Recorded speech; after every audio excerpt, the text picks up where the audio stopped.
Hello. Hello. Welcome to the ID update. It is the end of July. Isn't that just a little bit terrifying? Like, Actually, that's it. yeah. This. It's I, all. I'm at the point where know. I'm just glad I'm freaked out that it's Friday. That's where I'm at. I'm like, it needs to not be Friday. I need a few more days. Yeah, that'll do it too. But no, it definitely struck me that it was like, 7 months of the year, you say, gone, done, finito. That's mildly terrifying, you know. Good week. But there we go. I know we had a couple of people waiting, so I appreciate that. I know we're a couple of minutes behind on the start of the episode. Thank you for bearing with us.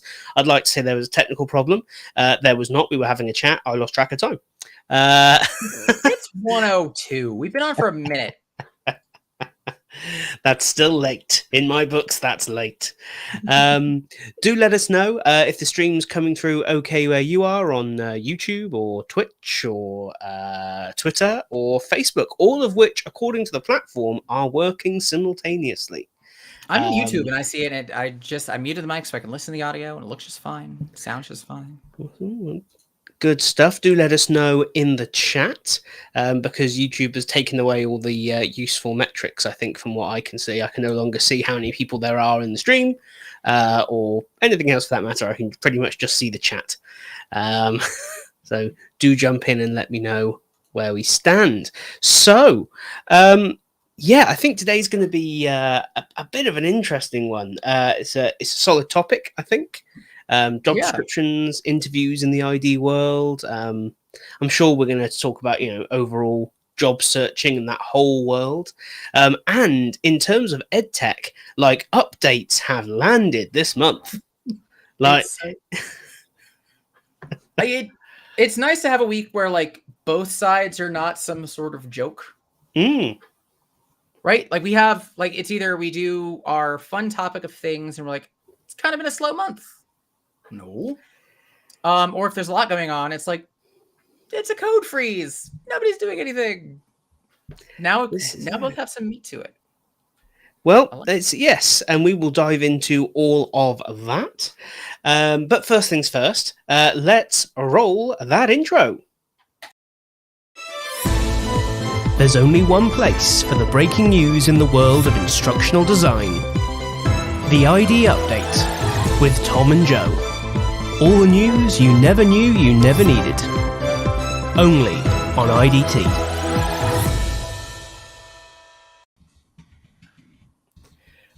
Awesome. So, let's get started with the show proper. What's everyone drinking? Joey, what have you got? I've learned my lesson that these are not like, when this whole podcast started, by the way, for those who were new, like this was supposed to be an hour, just like a beer. And that stopped being a thing. So I have two now. But I'm also sporting a couple things have happened since, Stanley Cup champions. Abs! So that's the glass is the Stanley Cup champions. But I've got some puns. I'm trying to figure out which one I'm going to start with. I think I'll start small with the Polterweiss. Polterweiss Hefeweizen, which is from Rough Tail Brewing in, where the heck are we from? Oklahoma City, Oklahoma. Oklahoma, which is you in the U.S. Yeah, I guess they could do good stuff. The second one, I'm gonna screw it up. Is it freaking laser beams? I can't do Dr. Evil. Freaking hazer beams. Sharks with lasers on their head. Nice. Same place. Same brewing. I'm gonna start. No, I'm gonna start bigger, and then I'm gonna taper off into the That's what I got. That is a bunch of brewers embracing their age, isn't it? Are you familiar with the game Hollow Knight? Mm-hmm. There's a company that did in Maryland that did Mallow Knight. That's a s'mores. That's cool. Stout. And like the label is all very in that style. I was like, I love you. That's cool. I like that. Well, right, I've gone very normal. I've got a pint of Abbott Ale from Green King Brewing. The way I would describe Abbott Ale is it's what you get or would have got 30 years ago if you walked into a pub and said, a pint of smooth, please. I'm not sure whether this is it translates to the States, but it used to be that you could walk into pretty much any pub. You didn't need to know what beers they served or what brewery they sourced from, because most pubs here stock, or at least traditional pubs stock, a brewery of beer, not a huge variety, because they're owned by the breweries. And so you'd walk in and you'd order a pint of bitter or a pint of smooth. That's what you did. And you either got a bitter beer or a smooth beer. Now, less so. In fact, I found out the other week, if you do that these days, the person behind the bar looks at you a bit funny and asks, "Sorry, what kind of beer is that?" You're like, "Oh, okay." Maybe not. I appreciate that. Yeah. That's something that was new to me going out there, of like just whatever the house bitter was. It's not a thing you can really do in the States. Sometimes you get like the house ale, but there's like 7 different styles of house ale. Even Old Chicago, which is a corporate chain, has like 6 or 7 different house ales that are all different blends. So you can't even just ask that anymore. That's this is it. I must admit, if I could bring one thing back, it would be that ordering at pubs has become far too complicated. I don't want to have to figure out what the name of the local whatever kind of beer it is, or have to ask what kind of beer is this. It's I like a funny name, but sometimes I just want the badge to say full fruity traditional ale. Perfect, I'll have that. Or, incredibly hoppy IPA. Right, that's fine. I know what that is. And the other one I've brought up a couple, but I've brought up Otter Ale from Otter Brewery in Devon, which is another traditional smooth ale, and Legend from Dartmoor Brewery, which is another traditional ale. 3 seems a lot, but being traditional ales, they kind of cap out at 4%. So we're fine. You are right. Not listed. Hey, Olga, in the chat. Thanks for joining us. I don't know what the ABV on this is. That's always we'll see where my brain's at, because this is my first one. I stopped by Left Hand to have a beer because I was in the area, but it was like I had a 4%. Yeah, lovely stuff. Right. Well, Olga. Hello. Anyway, let's dive on in. Yeah. Cheers. Cheers to the end of the month. Cheers to over halfway through the year. That is interesting. I don't know if I like that. Not keen, eh? It's got a really good start. But you know, like how a Hefeweizen, you got the banana and clove, and it kind of like bottoms out on you a little bit. It kind of lingers in a weird way, kind of in the back of the throat, but that's all that it's there. It's kind of sitting like something stuck in your tonsils. It's kind of where it ends. Like it feels a little shallow. Oh, that's the thing. I don't mind those kinds of flavor profiles so long as it has that depth to go with it. And do you know what? I recorded 7 episodes of the Ideas podcast this week. Lord. I know, right? And at the start of the week, and I have to say, I'm not allowed to say exactly the name because they asked me not to. One of my fantastic Patreon members for IDT sent me a box of beer. Check that out. And it was lovely of them, but they were, and don't take this personally, it was a box of American style beers. Now, on the face of it, not a particular problem, except the stout was water thin and like as fizzy as a pressurized can of 7-Up. Like it was that kind of, this is a delicious flavor, but totally everything else about it is fundamentally wrong. So you're drinking carbonated bread. Yeah, this is it. It's a bit odd. But yeah, so I like it when it all needs to come together and match, But it's nice to have you in the chat, Joe Suarez. And no new camera or lighting, but I've rearranged the office a little bit. There'll be a video coming in about 3 weeks when the last component for the office arrives, which are some marvelous, like beautiful sound panels. So at the minute there is no acoustic treatment in the room. So the Rodecaster Pro is doing a lot of work with the noise gate at the moment to keep the reverb down. But I'm I've thinking about those, like the noise yeah. panel thing. Do you know what? Um, I decided to do them, but I just couldn't find ones that I liked. So what I did was get some that were just like grey.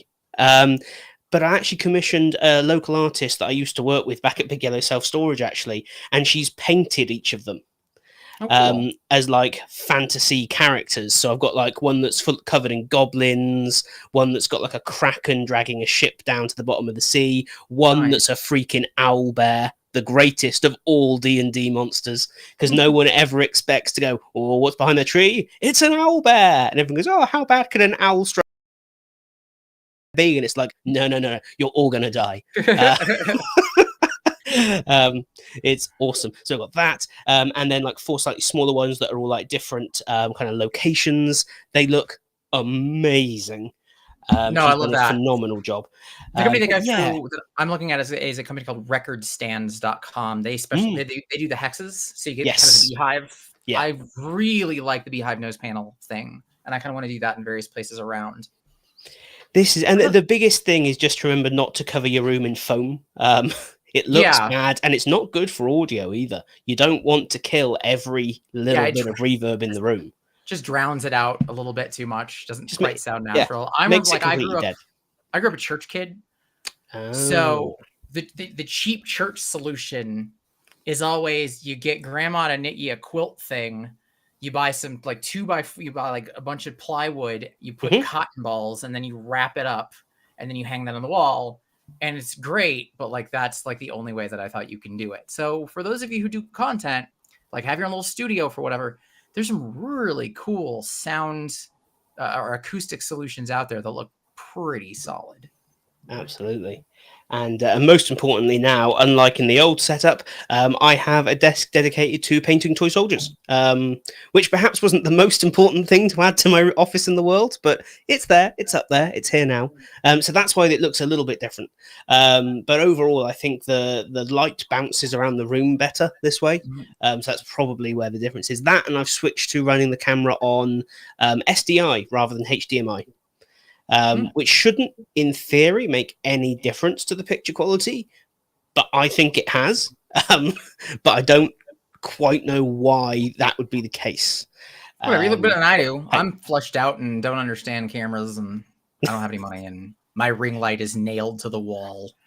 Hey, it works. And that is, as much as it's nice to buy fancy kit and do all stuff like that, actually having it work is the single most important thing. So there are plenty of people out there who have bought loads of kit but never created a video. These are facts. Cool. And Olga, another sorry, the screen's a little bit too far away from me in this new setup. Here we go. Another week and month gone. I'm torn between not believing how time flies and how intense these past few weeks have been. Yeah. We calm down and wind down and complain. This is it. No, this is not going to be, for once, I genuinely don't think it's going to be a particularly complainy ID update. I don't. I think we have lots of constructive criticism, but I don't think it'll be there without without that how to solve the problem. I think it'd be fair to say that sometimes we do just sit here and moan for like an hour and a half. But hey, even Rise of all platforms is going to get some love today. Rise. Do you know what? Let's do you want to do the tech stuff first and then dive into the topic? Yeah, let's see. We can do the tech stuff first. Let's shake it up. Yeah, I still got a friend. We might still see a couple. Like I sent this out because of the topic today to a group that is a lot around career coaching and whatnot. So I'll give that maybe a chance to kind of get a little life and maybe get some more people in by the time we get to that point. So tech stuff, which most of the tech stuff is really on you this time. Like you got it. So I'll do my basic 2, which is Camtasia fixed issues. Project Tarm has done nothing. Now we're just going into Project Charm. It's like haven't really done much of anything.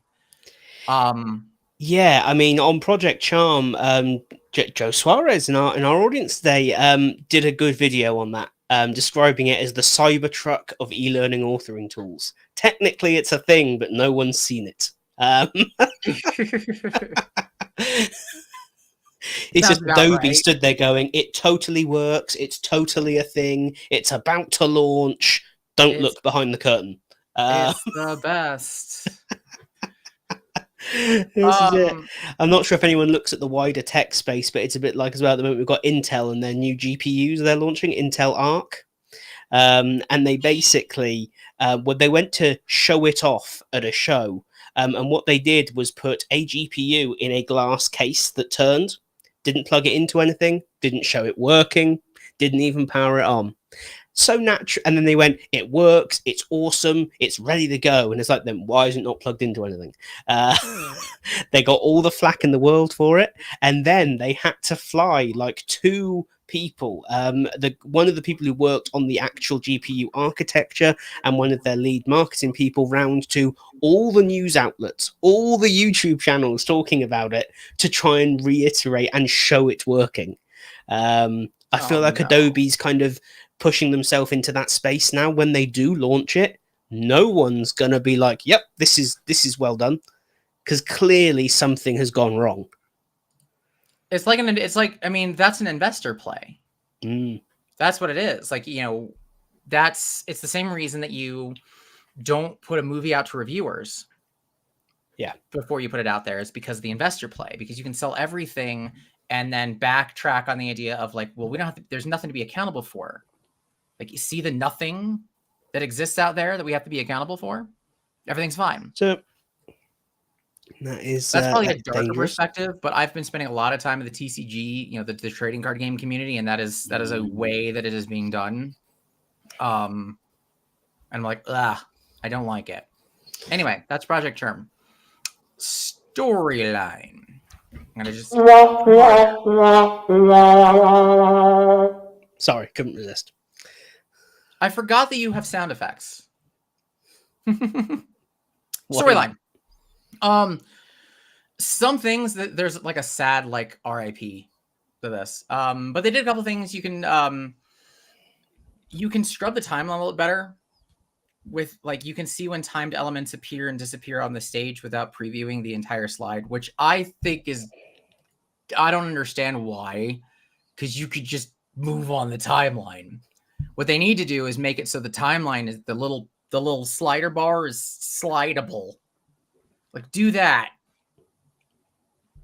Yeah, it struck me as a bit of a nothing. Huh? It struck me as a bit of a nothing update. They made a very big deal about it. They even made a video, like a marketing video, all about being able to preview your timeline. And I was just sat there thinking, great.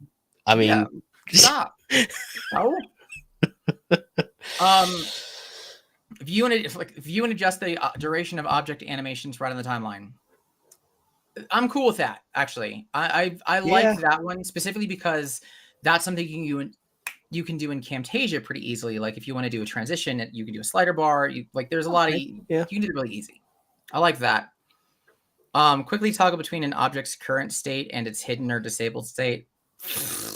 I mean, I still don't get that. It's not as if the 2 clicks it took before were difficult. Yeah. So yeah, the new stuff in Storyline are kind of a nothing burger and a batch of. I feel like you could have. I feel like this is 101. Like, you know, this is like, hey, we made some serious updates to our restaurant. We put toilet paper in the bathroom. Like, okay, I feel like you should have started like. That's not a big update. Yeah. But don't wrong, like, I feel for Storyline because I do think now they are in such a high degree of technical debt in their solution that anything they actually manage to release that works is probably quite a big deal from a development standpoint. Because clearly that whole platform is like built like the Leaning Tower of Pisa. Like the wrong little bit of pressure at the wrong place at the wrong time, and the whole thing is going to come crashing down, as we have seen multiple times. Yeah, and that's the problem you have when you have so many different groups that are working separately on different things, and you just got to make sure the canvas can have them all. I'm glad you guys worked in oil, and I'm glad you guys worked in acrylic, and they look great. But there's going to be a point where they have to touch, and you have a problem. And then just fundamentally, we're still looking at what is a 32-bit bit of software. They never updated to a 64-bit program, and that to me is just unforgivable. I mean, imagine being a developer walking in 2022 and being told, "Yeah, you can't do any of that." Everything they do is constrained by that. Maybe it's a matter of like trying to be like so inclusive to just older technologies, but I feel like we have to be past that. Your crap's not cheap. Like I hate to be the jerk here, but you're not a cheap software. If you're catering to people who can afford your subscription, they should have technology that lets that subscription really be worth it. I don't know who says like I can't afford a $500 computer right now, but I can afford a $1,200 a year bit of software. Yeah, this is it. Which leads to the funny thing of they have finally ended support for IE11, and RIP to publish to CD. Where's you do your sound effect? Oh, where are we going with that one? No, I can't find the right one. What's it on? That's not it at all. You have to get through like 4 before you can go back to womp womp womp womp. Oh, we wanted the same. I was looking for I was looking for crying, but we haven't got it. Oh. They're not labeled, they're just colors. This is a nightmare. Oh my gosh. One of them just plays really loud, obnoxious music as well. Hey, what is this, Melon app? No, this is the Rodecaster. Hey, Rodecaster, big update for you. Put names on things. Yeah, the trouble is they're those capacitive buttons. So in theory, you could use it to make a drum kit out of. Okay. What can you do? Your fault. Oh, absolutely. Yeah, I should just memorize the colors. Yeah. What the heck's wrong with you? So yeah, I'm sorry for you, you kiddos from the '90s who shuffle between your CDs and your iOmega zip drives, but you're no longer going to be able to publish to CD anymore. I'm sorry. But anyway. Now we say that, but there was still a purpose for publishing to CD. And I know this because I have a client who still does. They actually send their content to third world country users. Okay, fine. Okay. I can give you that. I will give you that. So it's... I do get why they removed it. I do think that if they were rewriting from scratch, I would get it. You would want to ditch it. But they're not. They're polishing... I want to say they're polishing a turd at this point, but they're polishing some seriously old copper at this point. Like we're pretty close to too much scrubbing in one place. There's going to be a hole in the pot. We're at that stage, you know. So I don't see why they would have removed it. There may be a reason. Maybe they've added functionality that is not going to work with it. But I would rather have seen that left in, just for that inclusiveness. I get that it is an extremely small and unusual use case, but that's fair. Is a use case. You can't always control your recipients. You can at least control your user. So I can respect that. To ours' point, like you can publish the iPod Shuffle to be discontinued in 2025. Like sometimes maybe you don't have that. Yeah. That was okay. Yeah, no, I get it. It's one of those things. And I'm sure, in fairness, if you publish for web use and then pop that on a CD and have them go in and open it, I'm sure it will be fine. But yeah, it's just one of those things. This isn't an Apple product. You can't use it on Macs. So you're publishing to the Microsoft Zune. Just putting that out there. The superior device, you mean? Yeah, I had playlists. I had a Zune. Zune's awesome. I worked for GameStop at the time that there was a massive partnership with Zune. Like Zune really put a lot of money into GameStop for some reason. Anyway, that's boring stuff. Good stuff. Rise. And Rise Olga, has you're right. I risen. should totally get a label printer, and just put some labels on there, though, because I could even peel them off if I change it. Use one of those old That's a good ones, the shout. ones that look like the Starship Enterprise. Oh, I have to see if I can Like you had find to one now. rotate the letter, and then you pull the trigger, like those long ones. It's gotta Yeah. be that. Label everything. I think that would be the problem. If I got one, I would feel the urge to label everything in sight. Like, whether it was mine or not, I'd be visiting someone and bust out the label maker and just start labeling stuff in their kitchen. Just like friend. Get this off.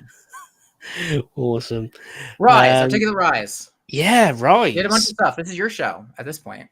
Take it away. Yeah, so this one genuinely took me by surprise.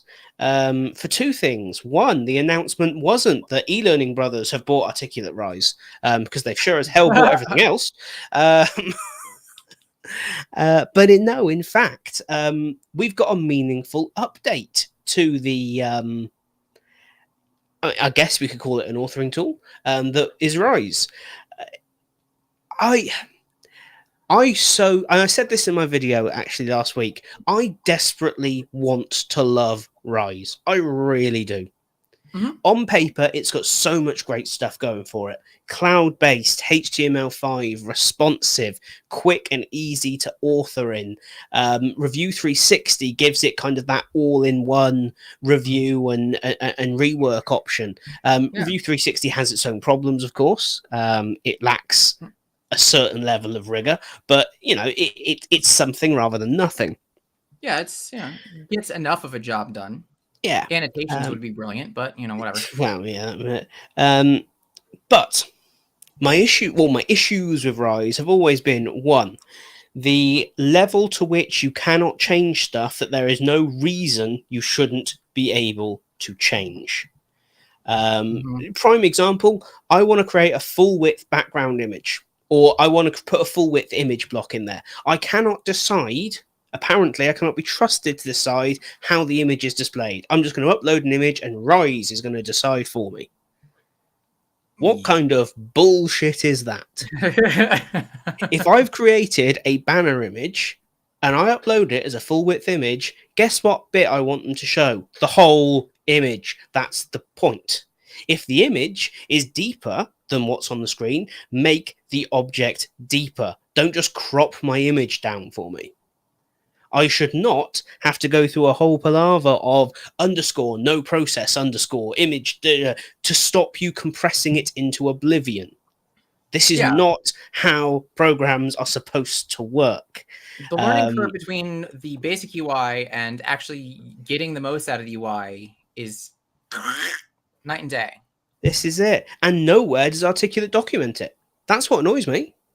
You want an answer about how to do anything in Rise? No one knows, because no one apparently wrote it down. It is ridiculous. The biggest player in e-learning authoring tools is entirely reliant on its free community of volunteers to act as customer support, because their customer support team sure as hell aren't competent at acting in that capacity. I can't believe that's such a low bar to clear. This is it. Just know how your tool works. Every response from Articulate on Articulate Heroes is, we'll pass that on to our technical team, who will duly ignore your issue. And that's that's another accountability problem. Like, hey, we don't have to be accountable for this. It's the community that's letting everybody down. This is it. Yeah. So that's one thing. My other problem with Rise is that it's just so dull. Like, from an end user perspective. And I say this as someone who was on the tail end of it. I attempted to do a degree, distance learning. I shan't say who it's with, but it was so bad I quit. Because all it was, we've got this textbook, okay, and we've got Rise. Okay, put the textbook into Rise. Oh my God. So the idea of like 6 years of that was just not going to fly. And so that was that process at that point. This is it. So let's talk about what they've done, because they haven't done anything, I should point out, to solve that whole first thing. That's still all the same. And this is why, like I said in my video, I feel like Rise has taken a big step forwards, but it's still not there. What they have done is, I mean, their big thing was themes. And I guess that it all comes under the banner of themes, but actually it's a lot more than that. They have finally given us some damn control over what our content looks like. Actually, Joe Suarez is in the chat bringing up in the Rise theme update, there is a colors plural menu tab when you can just adjust your one accent color. Yes, that was an exciting moment. I think you can even hear in my voice as I go through some of the titles I get very excited about, and I click on and go, it's just this. So yeah, I feel like what they've launched is half an update. And I'm confident in saying that because actually you can go into entire menus and it just says coming soon. So I do kind of wish they had not released this, waited another, I don't know, couple of months and got the whole thing ready to go. But what have they done? So they've given us, there are 3 themes, but one of them is just the same old Rise. So they've given us 2 new themes. One of them is slightly less straight line based, which is fine, but not really making a huge difference. It's nothing you couldn't kind of fake before with some clever use of imagery. The flip side of that is the third one, which I might call Horizon or something like that, if I remember rightly, and that's a bit more like a kind of Squarespace style default website. Nice big image in the middle, less of a banner and side menu. You can actually have the navigational menu pop up like a pop-up menu rather than be this crappy thing on the side of your screen all the time. This is basic stuff. But regarding that one, that one specifically comes out to me. I gotta go with lazy. I'm gonna go with lazy. Here's why I'm gonna go with lazy. Part of it is completely influenced by the picture that they've used, which is the picture of like it's a business happening. It's not a picture of people learning. It's a picture of like a guy, like I think like a barista. Just here you go. And when I see that the picture of Horizon, yeah, it reminds me of those like all of the Wix commercials. Of like make your own webpage, make your own blog, and it's that same design. And like of all the ones, because there's no text on that graphic outside of the title. Yeah. So it comes across to me as a blog. I'm like, how Rise are you actually going to show that this is a learning software when this template specifically looks like a blog? Looks like a blog site. That's me whining about petty things.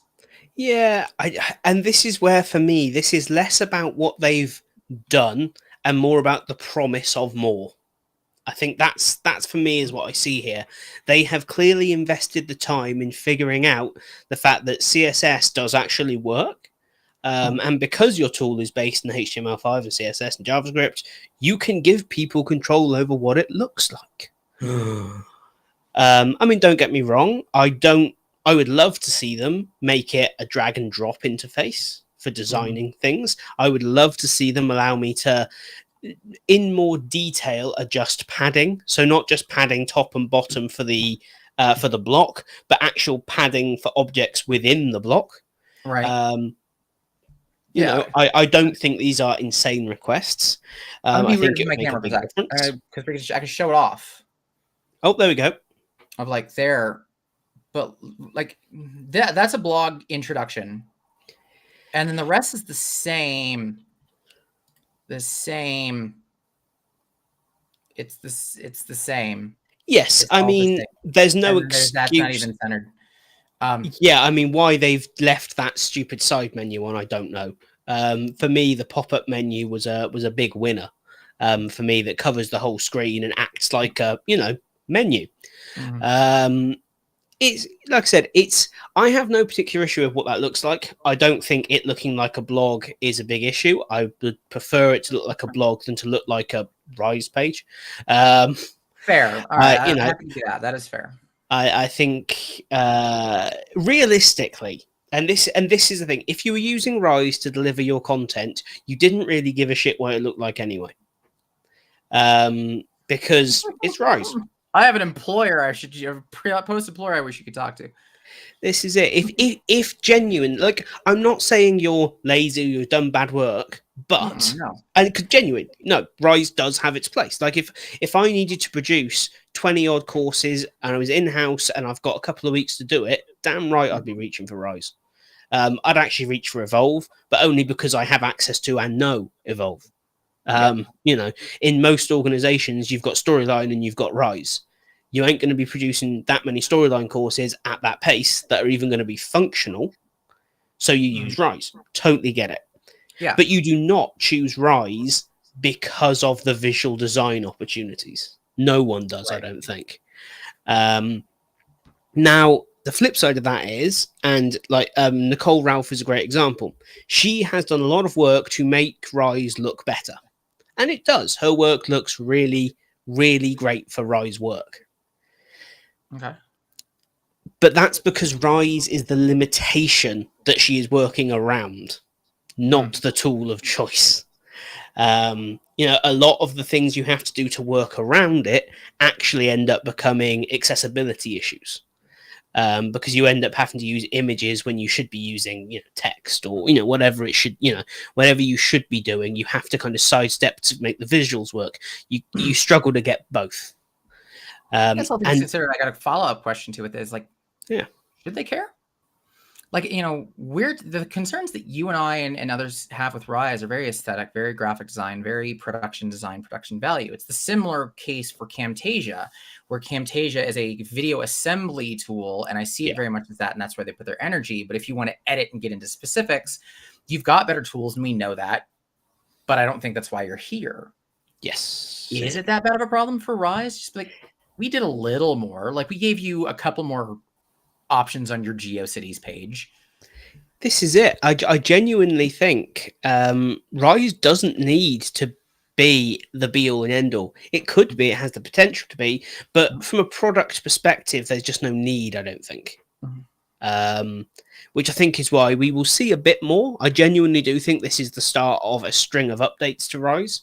But it's never going to be that, you know, free flowing design responsive tool. And right now there isn't really one. I would argue that Evolve and to a greater extent Adapt are the closest. But Adapt comes with huge technical considerations as well as the tool learning curve. And Evolve has some limitations, but is much closer to that world, I would say. I'm looking at Heidi's comment. Yeah. Why keep trying to make one product the end all be all is beyond me. I think you're right. I think that's all right. So one of my first jobs outside of retail was working for Constant Contact. They were a WYSIWYG editor. There's always a problem with WYSIWYG editors. It's that the second you give the world, people, individuals power to do whatever, you're not a WYSIWYG editor anymore. And they're going to find ways to screw that up. You got 500,000 people doing 500,000 things in 500,000 different ways. I don't care what your WYSIWYG editor can do. Is you give access to the code, they're going to put their own stuff into it, and it's going to screw it up. Yeah. So why try? This is exactly it. And be fine with that. Yeah. If you are more capable, get the heck out of Rise. The end. Get out. You got better options.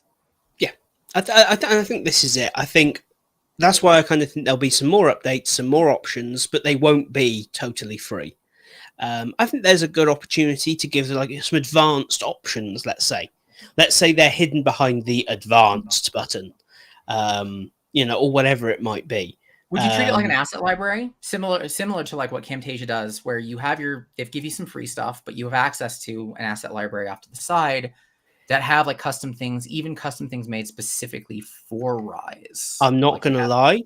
If Articulate did that, I would be furious. Articulate is expensive enough.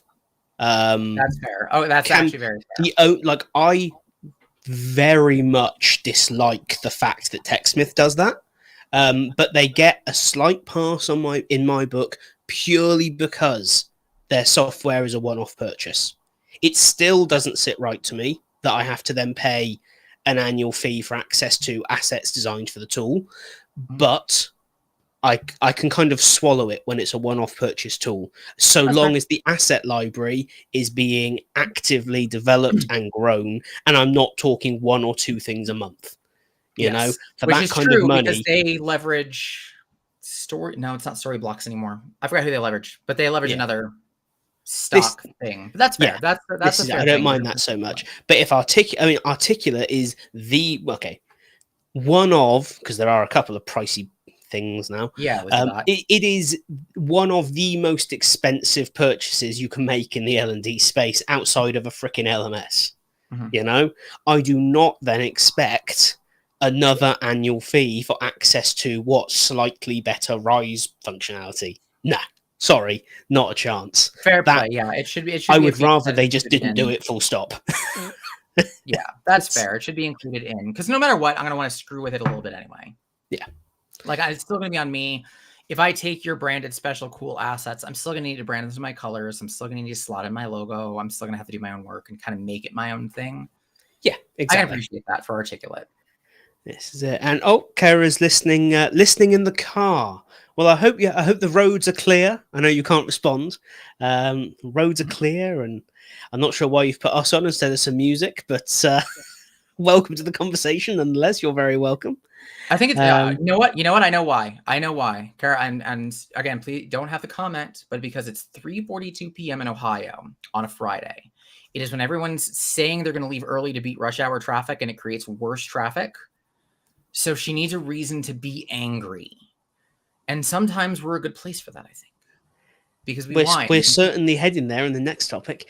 But you know, I think Olga's picked up on an interesting point here as well. The characters available in Rise scenarios have never been updated ever. Yeah. I guess this is the reason one of the many reasons I can't get behind the use of all the stock stuff that comes from Articulate. It's garbage, like grade A steaming pile, because it's just 1990s style clip art. It's just the we talk about how we don't want to use all that. We want to represent a business. Then we will have two people shaking hands on screen and smiling to show the deal has been made. They have just full on embraced that with all their characters. And the sad thing to my mind is they're very proud of their character sets. Yeah, like they actively talk about them. I went over to chat with some people on the Articulate stand at Learning Tech. One of their big selling points was this amazing selection of characters in their platform that you could use. So you would never have to spend time designing or sourcing photography or illustrated characters again. And I nearly peed myself laughing at this woman. I'm sorry. And I'm sure she thought I was very rude. But I said they're completely unusable in any modern workplace. But again, I think we touch on the fact that if you want to use that kind of stock straight from the manufacturer, you also probably are not spending a lot of time creating your own stuff in the first place. That's fair. And you're like all those, I was like, so you just finished the big project and the big deal, and it's a stock image of somebody whose like eyes are still white. I'm like, no, those are bloodshot. You gotta get this right. There's gotta be coffee, like a pot of coffee. Yeah, it's and this is why and I agree. Olga, they come on no illustrated characters, which are the easiest to create. Yeah, I don't know. Like I totally agree. Like for the. And this, I think, is why the Articulate price point is an issue for me now. I'm finally doing my series of like proper in-depth benchmark reviews for e-learning authoring tools. Next week, actually, I'm publishing a Word document which is the methodology for the videos, so that they're all held to the same standard. But I've realised my issue with the Articulate price point isn't the tool for the money. It's the surrounding peripherals. It is the inbuilt stock library, the assets, the stuff that allows you to get going quickly. Because I mean, I pay Envato Elements £15 a month for a membership, and I get access to tens of thousands of illustrated, editable characters for Adobe Illustrator. A lot of them pre-rigged for like animation software, like After Effects or Character Animator. Nice. That's cool. But at £1,200 a year, Articulate can't give me some illustrated characters. Just basic PNG illustrated characters. Again, 101. You know, it's just a bit of a funny one. What have we got? Kara, Adobe Captivate actually has more inclusive characters than Articulate, different bodies and races. 100%. Isn't that a sad fact? Like, there we go. When we talk about what's Captivate got, in all seriousness, that is a problem in the Articulate library of images. The thing with Captivate that is to their credit is you can do pretty much anything you want to. It's just you start from so far back that doing it's just kind of not worth it. And this is it. You can do anything. You can go to town. It's a pain in the ass. This is it. For me, Articulate is the tool you reach for when you are willing to start with a totally blank canvas. Because they are not going to give you anything to help you along the way. You know, will allow you to scrub the timeline slightly better. That's what they'll do. I can move this slider, guys. You know, just don't add sliders or dials because you know they're not accessible and won't work on iOS devices. Because you know, why would you worry about that level of functionality? It's not like many people have got an iPhone or Safari these days. They're not very popular, I'm told. They shouldn't be, just for the record, but sadly they are. This looks great in the Opera browser, guys. If you could just install Chrome, please. I don't even know if Opera is still a thing.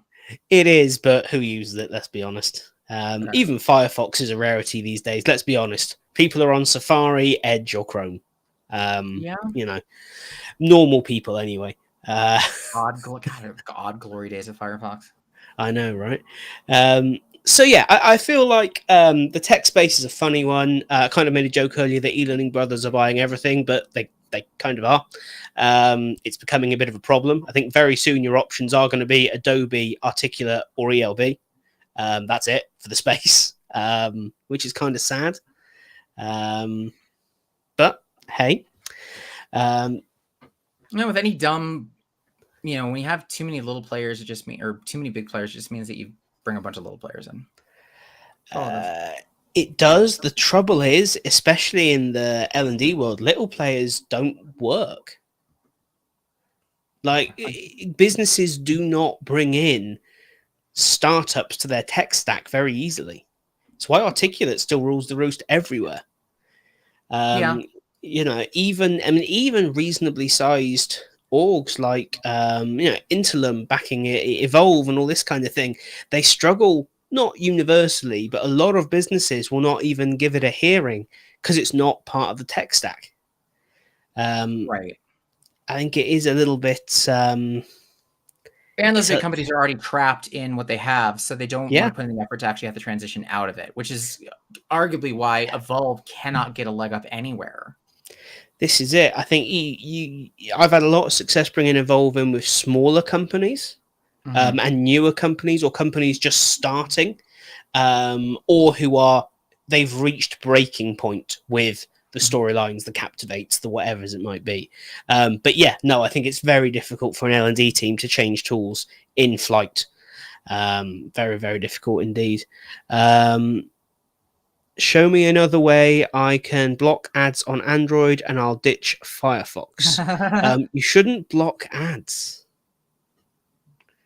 I know I'm in the minority here, but I guess it depends on what extent. I think I'm with you to a point, but like when you get into like the pop-up and intrusive, and like I am trying to block while you're here and make sure that you're gonna, it's cheating the pay-per-view system. It's cheating the impressions. That's the word I'm looking for. Yeah. Like, here we go. YouTube mobile, ads specifically. Oh, I shan't restart this argument because no one agreed with me last time. But I don't like its placement in the middle. I think that they're fine. I think they're fine. But I don't like the ones like when you're on a site and like they're in front of the whole page and then you scroll and like it's front of the Okay. whole page. Yeah, That's no, I I get don't that. mind being blocked. Yeah, I no, don't that's mind. fair enough. I am happy to give your page the impression data so that way you can do your CPM stuff. You know, you can raise your cost per thousand based on number of views, number of impressions. Thank you for putting out the content. Thank you for letting me access it for free. You are worth 0.5 seconds of my time. When I'm going to block your phone and bog down its resources to the point where maybe the site doesn't even work anymore. And if you need the proof, go to any recipe site. Go look for a recipe on something and find those idiot blogs that like, hey, you want to learn how to make this chicken thing? It's on page 27. Okay, yeah, no, I get that those websites, especially, and a lot news websites are bad as well. But yeah, it's one of those things where they abuse it. Yeah, I've got a funny opinion about it on YouTube. My opinion is if you don't want ads on YouTube, you should pay for YouTube Premium because it supports the people who rely on YouTube for their income. If you're going to And if you watch don't their want to pay for content, YouTube Premium, you know, just change the email address every 3 months because you're always going to get a free trial for YouTube Premium.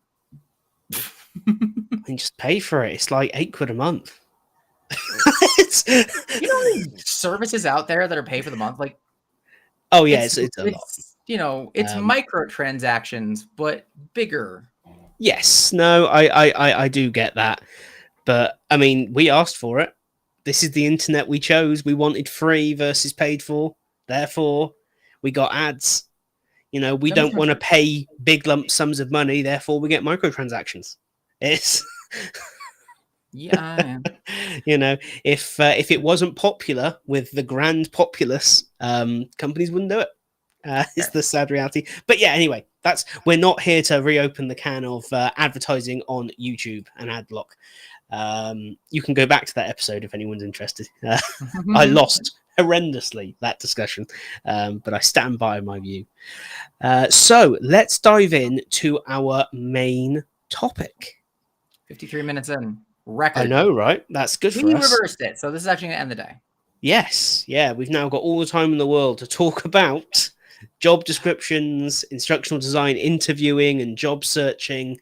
And this all started, of all things, on a Facebook post. I'm gonna. Wait, I'm gonna take this because I know Kara. I know Kara's in. It started in the instructional designer Facebook group. I know you think that place is a bundle of warm, good joy. This one's I brought this one to Tom, so I gotta start the story, but absolutely, I kind of have to drink first. It's that kind of story, right? But no, but me and Kara had some fun in that channel this week, actually, where people were asking for our opinions or general opinions. A hive of scum and villainy, I think you mean there, Kara. But yeah. People were asking for opinions on Devlin Peck's boot camp and whether or not it was worth the money. Let's move on. So, yeah, here's the story. July 11th, a post gets made. I'm just gonna read it, and then what I found and why I was like, we have to talk about this. Hello, all. My company has an open position for an additional instructional designer and are having a tough time finding qualified applicants. Okay. We have been listing on Indeed with little success this time around. This is a great job with a great company. Any suggestions as to where else we can get the word out? That post is fine. No problems there. Now, I just want to give you because when I read this got me really angry. So I want to give a slight bit of commentary at this point just to say, okay. As I read this, I was in the same boat as this guy. For the past 2 months, I have been trying to recruit a lead developer and was struggling to find, exactly as he said, well-qualified candidates. Lots of applications, very few qualified candidates. Mm-hmm. So that's when I read it, that's where I was at. Joey, back to you. Yep. So, that's the post. 25 likes, 75 comments. And to All valid, suggest well considered, and helpful, I am sure. absolutely, there are so many places, so many people shared a website or a location or a group or a none of that happened. It was a lot of, all right, so some of this is fair. Maybe the issue isn't where you're searching. There could be an issue with the job description. I'm willing to take that to a point. Mm-hmm. But also, so what? And also not what he asked, though. That's not what he asked. And also, to your point, to your thing, there were a lot of people who kind of skipped the word qualified. And for those of you who are part of the Instructional Designer Facebook, and I don't think I'm going to be the only one, but I will go ahead and be in front of the barrel here. It's elitist as crap. And that's what you got in the comments. And I think this, and the reason I say that so definitively is because I think that there's a lot of things that come through the Instructional Designer group, but this is probably the most egregious. This was the most obvious of somebody is struggling to find qualified applicants, and everyone is saying your job description is wrong and your definition of your if you have applicants, you should find somebody. And nobody answered the question and nobody helped with the actual problem. And everyone was like, here are the issues that I had. And even I jumped in and was like, I don't know why you have like the job app itself, the job description had a lot of things like safety sensitive designation. You know, you're going to be having to do other things on top of this. And it's kind of standard fare of like, hey, by working here, you might need to lift some things. I do feel that they went a little overboard on like, here's what that's going to be in the job description. But like, so what? And it became this entitled mess of, I'm looking for a job. I want to apply. I've got 7 years. I should be fine. Or if you have so many applicants, why can't you just pick from one of them? Or your job description is wrong and you're asking for something. And there's two sides on that part, which is one, Indeed sucks for posting jobs, but a lot of places suck for posting jobs. And most of them suck for posting jobs because for some reason, if you're not going towards a manager level, you're entry level. So they tackle like, this is that you posting this as an entry level job. It's like, you don't have a choice. And that part sucks. But they decided to lean on like entry, like, oh, you can't call this an entry level job when you want 3 years of experience. And it's all this attack and crap of here's where you're wrong in your approach to the job. And none asking, and none kind of helping out with the situation. And you know what? Screw you guys. Because who's going to want to ask questions about a job description? Who's going to post in a job when they say, is like, I see that you want 5 years of experience in this thing, and it says entry level on a page. I've got 3. Am I no longer qualified for stuff? I see a certain detail in your, I see a detail in your job description. That doesn't make any sense. Here's a problem. They're written by recruiters. How many job descriptions have you seen, Tom, that ask for both articulate storyline and Adobe Captivate experience? Both. Oh yeah, tons. Like the people who are putting this stuff up, they're not exactly knowledgeable in like what standards are, but to have this whole batch of crap of people in conversation around here's why your job description is wrong and that's why you can't find qualified candidates, while ignoring the whole fact that like they're just looking for other avenues. There's not one other recommendation in this thread. Not one. Is it remote? Why isn't it remote?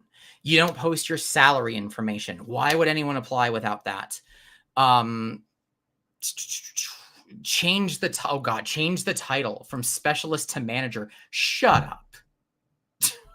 To me, that is one of the most, and I'm sure some people will disagree with me here, that is one of the most egregious piles of corporate bullshit I have come across in the past couple of years.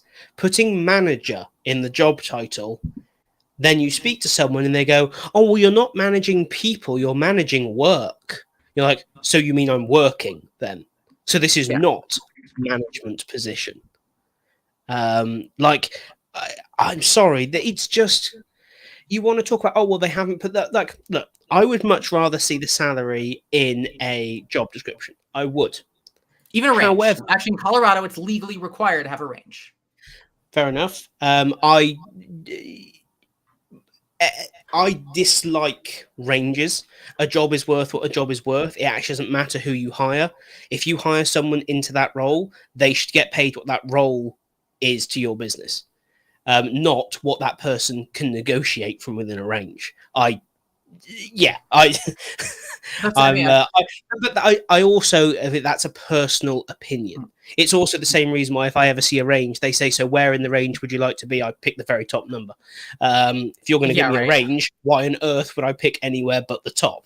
Considering the first thing they're going to do is try and talk me down. Half the time it represents like a cost of living thing, but yeah, I mean, that's cost of living should have absolutely nothing to do with salary. Salary is a measurement of the value you deliver to your employer. It is what you get in exchange for what you do, not where you live, how many. Otherwise, what do we do? Oh, well, you've got 3 kids, therefore you get an extra 10 grand a year. Is that where that goes? It makes no sense. Cost of living is irrelevant to salary. Salary should always, in my opinion, be based on value. That's very easy for me to say, but I do walk that walk in my business, and I push for it in anyone that I work with. In the, the job is the job is the job. It doesn't matter where someone lives. What matters is what value they deliver unto the business. That is what you hire, fire, and promote on. It should also be what you pay based on. Setting the pay thing aside, sorry, that's just my original point. Yeah. Actually, if you go and finish your original point, I want to read. It was just that, yes, the pay was missing from it, and yes, I would like to see that. If I was interested in the job, would I still apply? Yes, I would just ask the question. And I do feel like sometimes there's this much pressure put on it being in the job description because people are so afraid of, in interview 1, saying, just to be clear, right up front, there was no salary listed in the job description. What is the salary for this role? I don't want to waste your time. I'm sure you don't want to waste mine. So if you turn around and say, oh, we're going to pay you, 50p in a bag of crisps every month, we can both walk away now and not waste time. I've had a couple of those. It bugs me that we've kind of been pushed into this world where you can't talk about money in an interview. It's like, damn right you can. They want work. In exchange, you want money. So talk about it. I used to be on the other side of that. Fun fact, because I used to work retail. And I was on the other side of that of like, don't talk about your salaries.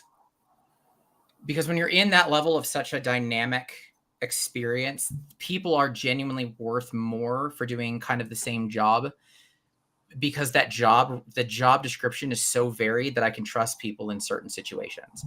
And like, hey, I need you to take over this stuff that is still a part of the job description, but I want you to be a part of it. So there's a difference between like 10 an hour, 12 an hour, 13 an hour. But also like 10 to 13 nowadays is not $10 an hour to 13 is not nearly that big. But it also creates a whole like lot of, it's their retail, their kids. It creates a lot of stupid idiot drama for it of like, we have the same title. Why do they get paid more? Now, as I'm looking at the corporate world, I'm kind of more on your side of that. I'm more on the like, talk about it, talk the hell about it. Not for a matter of any sort of discrimination crap or anything like that. But if I'm held to the same standards, regardless of what my original experience was, you're still holding me to the standards of that guy who you put way the heck up there salary wise. I've got to meet his level, but you're paying me down here. Yep. And that's without knowing what the salary is. This is it. So my needle has moved. I do think that maybe I still think that there's certain, like, I still think that maybe retail, not so much. Like those truly entry level positions, that there's a range in what entry level is. Also, like, hey, why did I start at $750 and why has that guy been here for 4 years? And he's got, he makes 10 an hour. Well, he's been here for 4 years. See, I think I disagree there. I don't care if he's been here for 4 years. Does he do the same job? If so, he should get paid the same wage. Would you put him to 750 or would you take the 750 and push it to 10? Well, I think even the idea of paying someone $750 or 10 an hour is disgusting. Sorry, you know what I'm getting at. But absolutely. Let's go 15 to 1750. You get merit raises for sticking around. Thanks for sticking around. That's my issue. Why does someone get a raise for sticking around? You should get a raise to ensure that your wage allows you to continue to maintain the same living experience year on year. So your raise should be in line with the increase in the cost of living, always. If it's That's a okay. That's fair. performance-based raise, then that needs to be factored into the job description and needs to be clearly based on KPI delivery. That's why personally I see that it should be managed as a bonus, not as a change to your salary, because performance is also temporary. Okay. It's Actually, only you know my what? opinion. I like that. Um, I really like that. but it's yeah, and I would say my opinion is very heavily shaped by my politics. My politics is British unionism. It's about I think we're the working class. I think it's the middle class in the States, isn't it? Because your class system isn't really a class system, but you kind of still have it's a bit weird. Because It's I a guess lottery. with that, 99% of yeah. people lose. Well, yes, that's the same at least. There we go. But yes, so my politics are the what we call the suffrage of the working class, that kind of thing. What we see in the UK at the moment with the strikes coming up. This is why companies are going on strike right now in the UK, is because wages do not keep pace with the increase in cost of living. That should be what drives wage increases. There should be an increase every year. It should be to that point. Everything else should be a bonus. Or if someone's got a responsibility that you want to pay them a little bit more for, put them in a different role where that responsibility is part of their role. And I think that lends great to the Twitch comment of there's an issue with promotion to my institution. We have to fulfill the job requirements of a senior ID before we even consider for that position. That's a practice that needs to die in a fire. That's bullshit. You want me to do the job? Give me the job. Until then, shove it. I'm happy to find a middle ground. Like I'm happy to take a middle ground of somebody just left a position.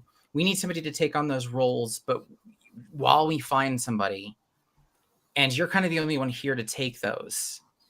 So I want to, we're going to give those to you, but I think there's an add-on of like, we're not going to give you that role exactly. We just need somebody while you find someone. We're going to give you a bonus. Like for, this is to happen. I'm going to give you these extra responsibilities. You're getting a bonus every single month you do it. Feel free to apply. And if you get that, then that's going to be rolled into maybe the final salary. Yeah, that's so a that's mid-ground I'm willing to take. But you need to prove yourself in like a management position for the same pay while we find somebody to take over the job that you're doing. Shut up. Don't even start. This is what secondment should be about. You'll be seconded to the role, so your salary will temporarily increase. But if you are not successful in getting that role, you will step back down to your old position and go back to your old salary. But yeah, I think the idea of having to do the job before you get the job is outdated at best. Yeah. But anyway, I want to get back to where we were on this. Yes. So I want to quickly go over the job requirements.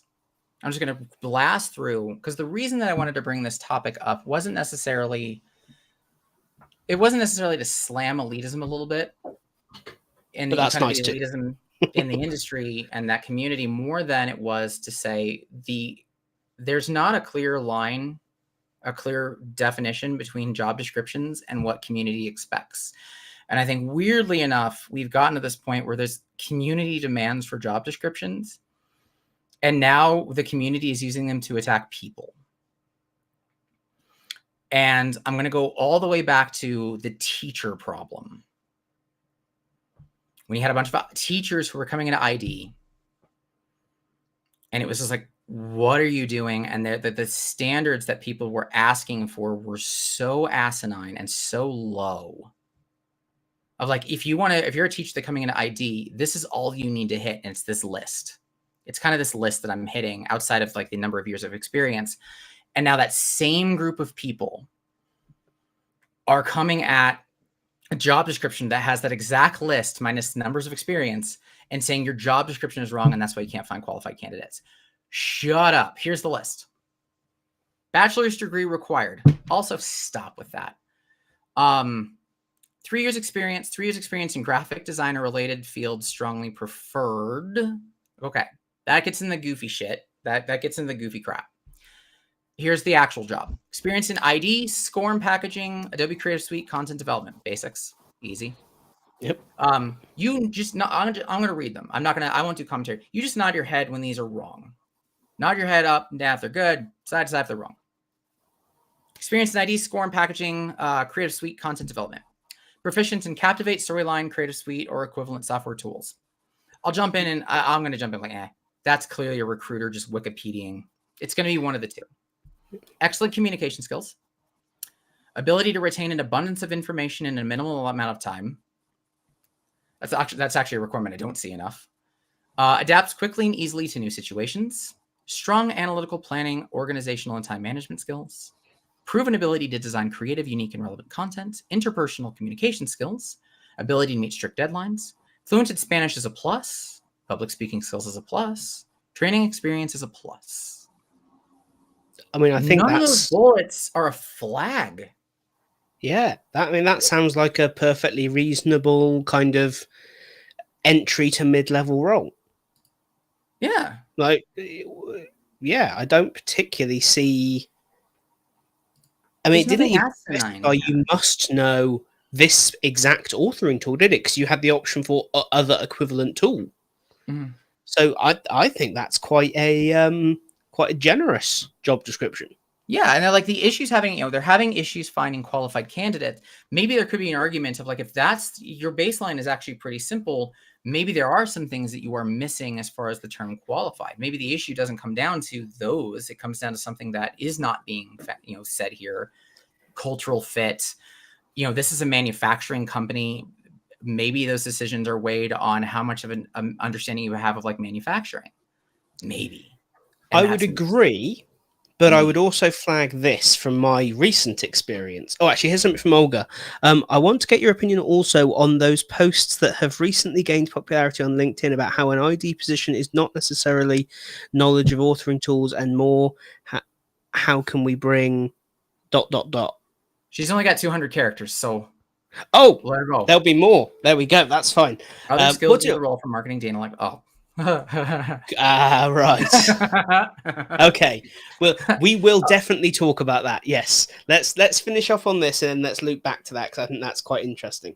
So my recent experience is that we went out for a slightly different role, a lead developer.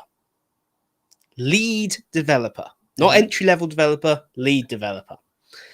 In this was you must have an advanced knowledge of storyline with practical experience. You would ideally have experience with other authoring tools. Mm-hmm. I even use the words in a perfect world, you will have used Chameleon Creator. We had applicants from people who have never used Storyline outside of creating their portfolio. I see why we're getting back to Olga's stuff. Yeah. Now, I do not mind people being new to the industry, and I actively encourage people to apply for a job if they think they can do the job. Sometimes, even if you don't meet every requirement on the description. Absolutely. Oh, God, normalize the crap out of that. But if you do not meet any of the requirements in the job description, if you have no real-world experience and you are applying for a leadership role in that team, just stop. Because that was my frustration, is that a lot of the people that I spoke to were excellent, very entry-level developers or very few instructional designers. They were pretty much all developers. Mm-hmm. A couple of people claimed to be instructional designers. They were developers. I'm sorry, they're wrong about their career choice. They've misunderstood what the job is. Yeah, it was really frustrating. If I'd have been hiring for a developer to join the team, I would have had so many choices. It was ridiculous. But very, very few of them. And I mean, literally, out of the first 60, 70 CVs, didn't interview one person. Jesus. Because not a single one of them had anything approaching measurable experience, practical experience, creating stuff in Storyline. And it was the first requirement in the spec. It wasn't optional. It wasn't ideally. It wasn't or other tool. It was a specific need. Yeah. And that's like, that goes a long way. This is it. I feel like that's maybe where he might run into the qualified thing. People consider themselves qualified very early on in their careers now. And maybe that's a dumb industry thing that we've done. Like like you want to be a teacher, learn basic crap. And maybe there's just too much leverage of the portfolio. I think so. Portfolios are the be all and end all now. Don't worry about building skill. Don't worry about gaining experience. Just build an amazing portfolio and you'll get an awesome job.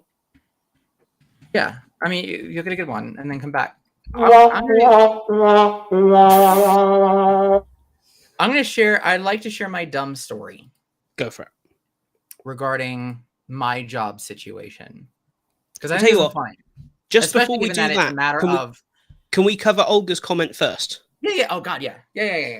I just remember, I don't want to miss that because I know we'll get once you start talking about that story, I know we'll get comments and I know I'll have questions, and then all of a sudden we won't have gone back. All right, so I want to get your opinion also on these posts that have recently gained popularity on LinkedIn about how an ID position is not necessarily a knowledge of an authoring tool, and more, how can we bring other skills into the role from marketing, data analytics, etc.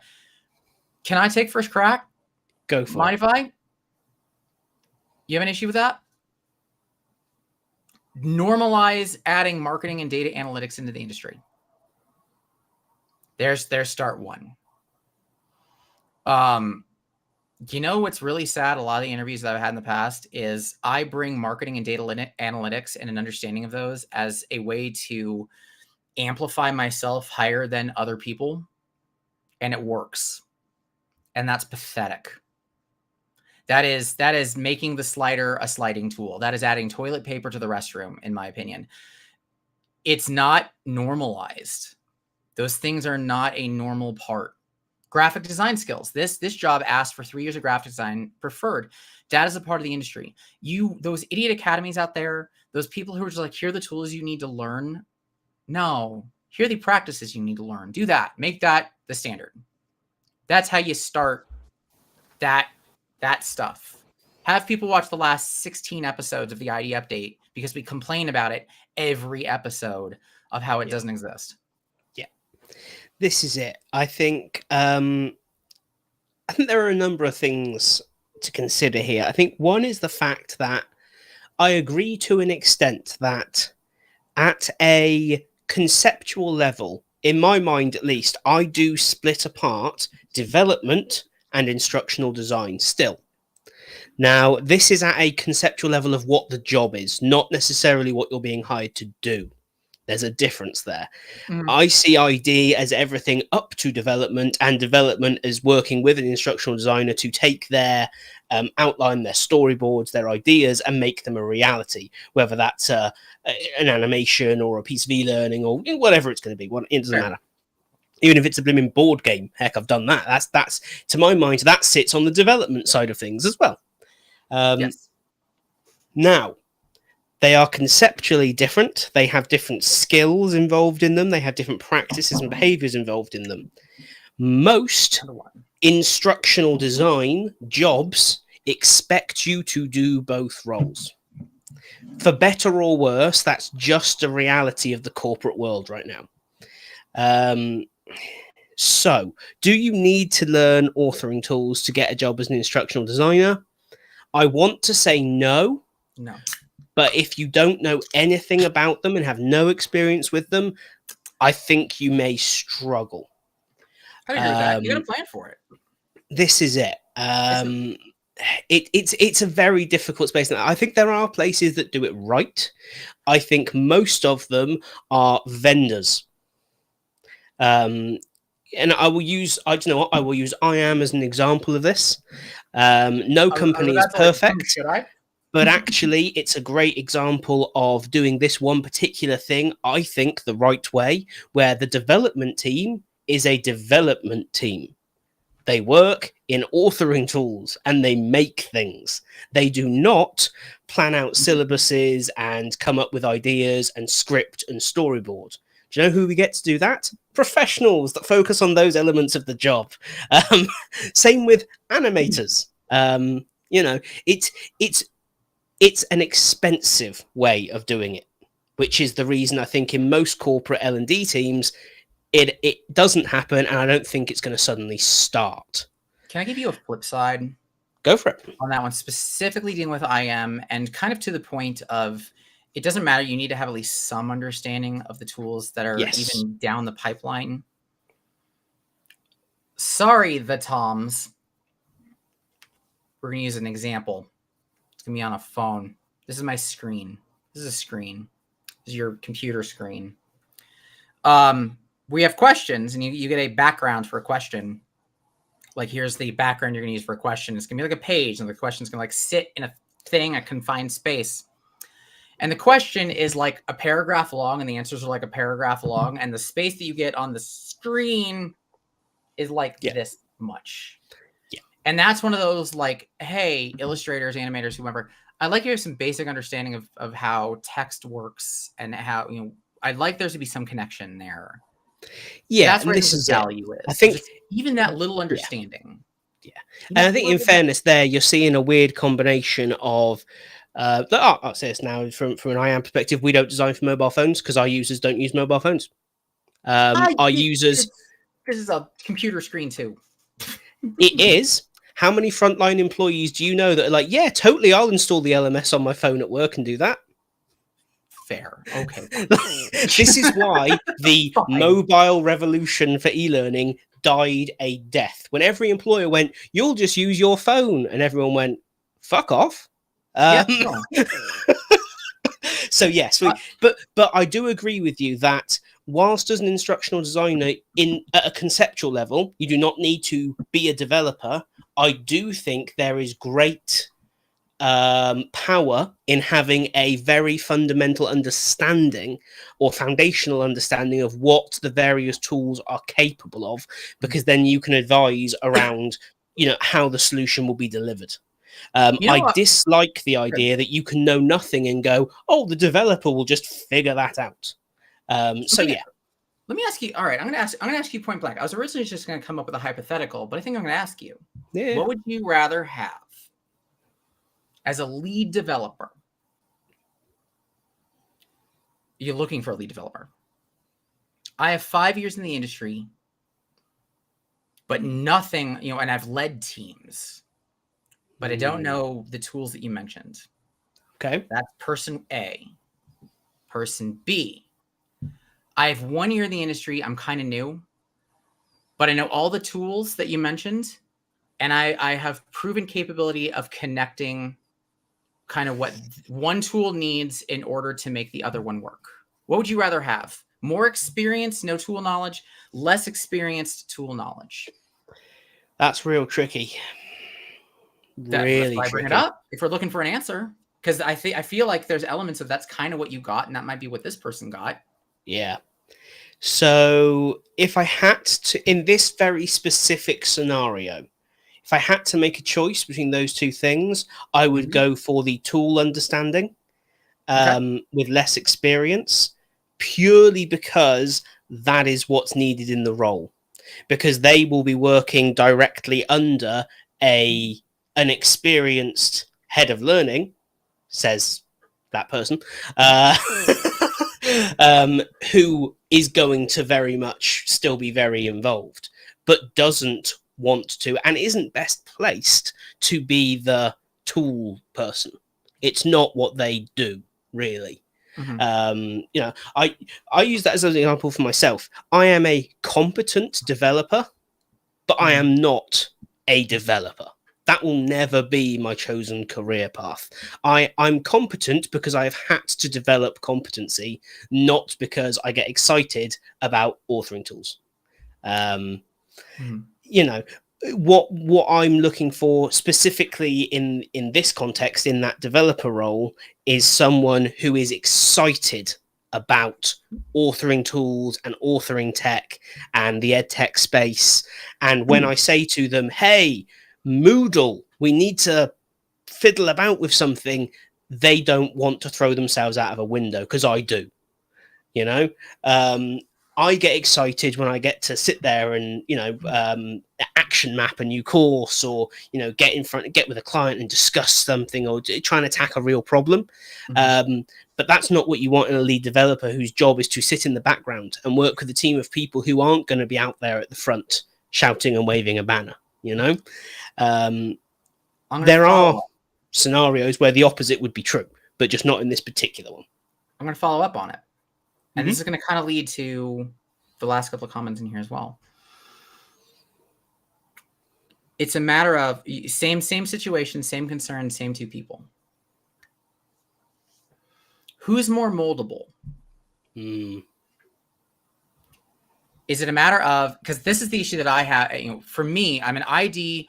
My experience is my 10 years has been being a SaaS, I work for SaaS company, software as a service. I don't know the tool, but I have a lot of experience working in tools. So I'm going to add one little extra detail. How about that? The 5-year individual has worked with about 10 to 15 other tools. Right. And now they're a lead developer. The 1 year, those are the only tools that they have used. Yeah. Who's the more moldable one? Do you think that the 5-year person with no experience would do better as a lead developer, and you can shape them into here's the tool and learn it? Or do you think it's going to be an easier challenge to take the one person and add like the leadership and the stuff that the experience doesn't have, not having to deal with the tool stuff? That, I think it's so based on you'd need to have a conversation with both of them to be able to tell. Because I'll use a slight. I'm going to slightly dodge the question, but kind of answer it at the same time. No, I see what you're doing. I see the concern. Like, it'd be just off that spec, you couldn't possibly know which one is more moldable. And I use myself as an example of my greatest weakness is that I'm not very moldable. I have reached a point where I have developed what I believe is, my philosophy around what learning design should look like and the processes and those kinds of things. I am now very hesitant, or certainly set quite a high bar of evidence requirement before I'm willing to change that. Okay, so that speaks to 1 year person. That sounds like the needle's moving to the 1 year person. If the 5-year person is like me, I know people. Funny enough, I will use for example Terry Godfrey, who is a phenomenal gentleman from the States. He did a 360-degree storyline talk at IDTX and has just this week actually recorded an episode of the Ideas podcast with me. And one of the things we talk about is the fact that 33 years into his career, he is completely pivoting into new areas, totally changing his approach to designing learning, just from experiencing different things and trying different things out. It's so individual. And I think that becomes a much bigger deal in that particular comparison, is you would need to speak to the people, because, some people are just fundamentally unmalleable from day one to day whatever. They've been circle. Screw you, Facebook group. Like, stop putting definitions, because it's dependent on the individual. And this is exactly it. And do you know what? Going back to that job description, if you're interested in that job, apply for it and then have a conversation.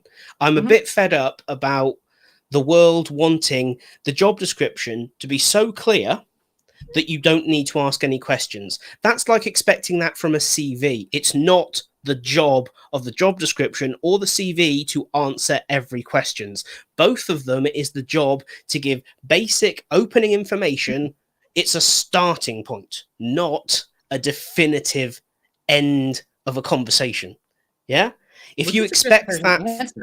Maybe there's an answer to this question, then. I'm curious. Great job, great company. I'm struggling with finding qualified applicants. Could there be an answer that specifically says the bar that you've set needs an element of flexibility?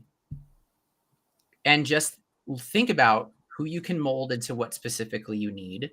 Let's accept the fact that this position was clearly, there's no way any job needs storyline and storyline or captivate and articulate. Let's accept the fact that there are certain core skills that somebody needs and others can be shaped. Maybe focus on the shaped skills.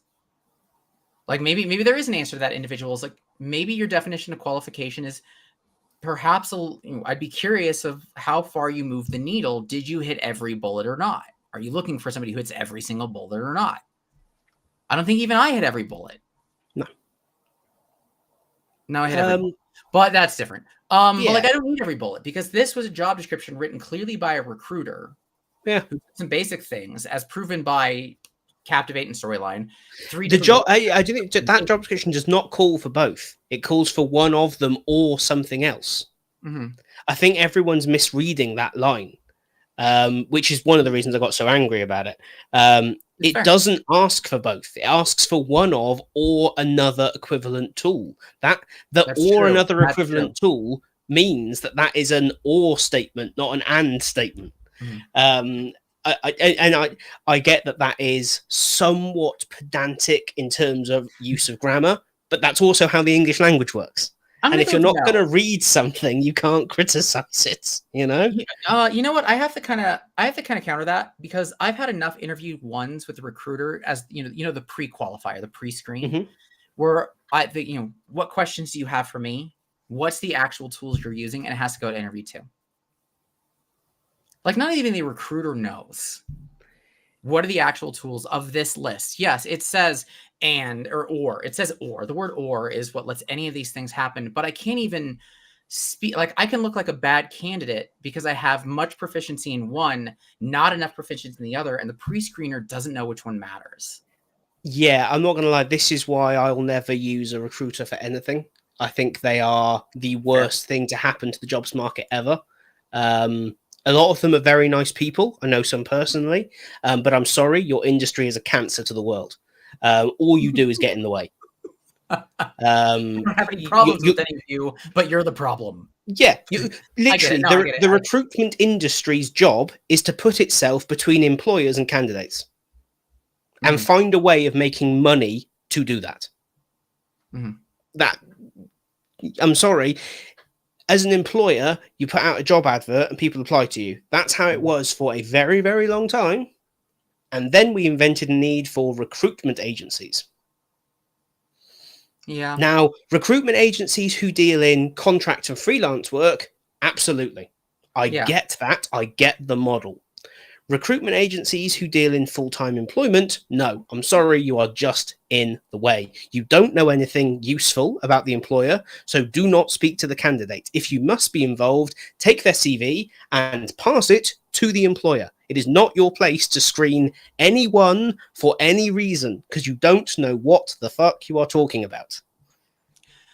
You know, back a couple episodes ago where we were talking about like just statements, quotes, mottos, things that we can put on a shirt, like, you know, like your Let's Get Practical. Yes. Right. I'm looking at the comment thread and it's just like, hey, do you know the difference between Captivate and Storyline?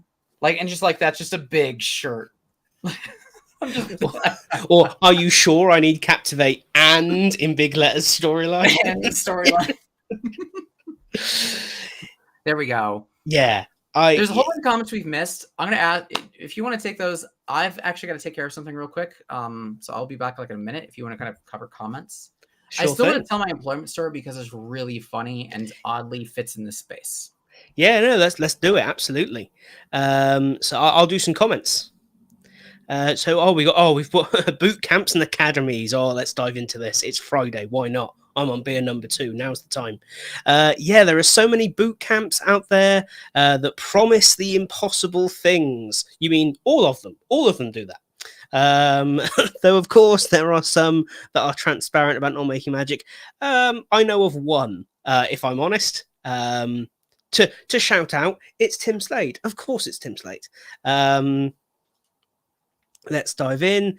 Careful, Olga, you say that publicly and you'll be vilified. Very true.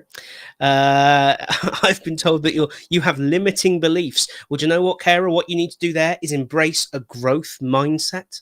And, really, what you've got to do is put it out there to the universe. And if you put it out there, throw salt over your shoulder, spin 3 times and just wish really hard, you will become an amazing ID on a 6 or 7 figure salary in your first role. I know because this guy once told me that a friend of his saw someone who did it on the moon. So yeah. Yep, but some things have got to be said. Yeah, absolutely. I think we all kind of know that is that the space is just a mess because of it, and the people doing it quite often. I think the most egregious thing is the fact that they don't know what they're talking about. So many of them have either never been in ID or have been in ID or some L&D role for like a month and then have launched an academy, or have just, I've got nothing against the educational world. A lot of great people start off with degrees, master's degrees, doctorates, all that stuff. That's all fantastic, but it's a foundation from which to start a career, not a foundation from which to lecture other people on how to run their own careers. Another great point here, just because you use a tool doesn't mean you can design content. Yeah, absolutely. It's funny, I had this chat with someone this week where I said learning Storyline is like a 2 or 3 day job. Being able to create good and effective e-learning is, by my estimate, a 4 to 5 year job. The two are both really important, and I would argue that the 4 to 5 year job actually needs to come first. And then you can spend a weekend learning the tool at the end of that process. Sorry, I haven't made it very far down. Oh, here's an interesting one, actually. Olga, by lead developer, do you mean someone who will lead a team or someone who is just very senior? So this is interesting because I went on a whole journey when I started advertising for this job, because I really enjoy being at IAM. I have my own business and it's awesome, and everyone that works at Evolve is really, really cool. But IAM does stuff that we don't do. One of them being the character, which is always fun to deal with. But also the people there are very different to L&D people generally. A lot of them aren't L&D people.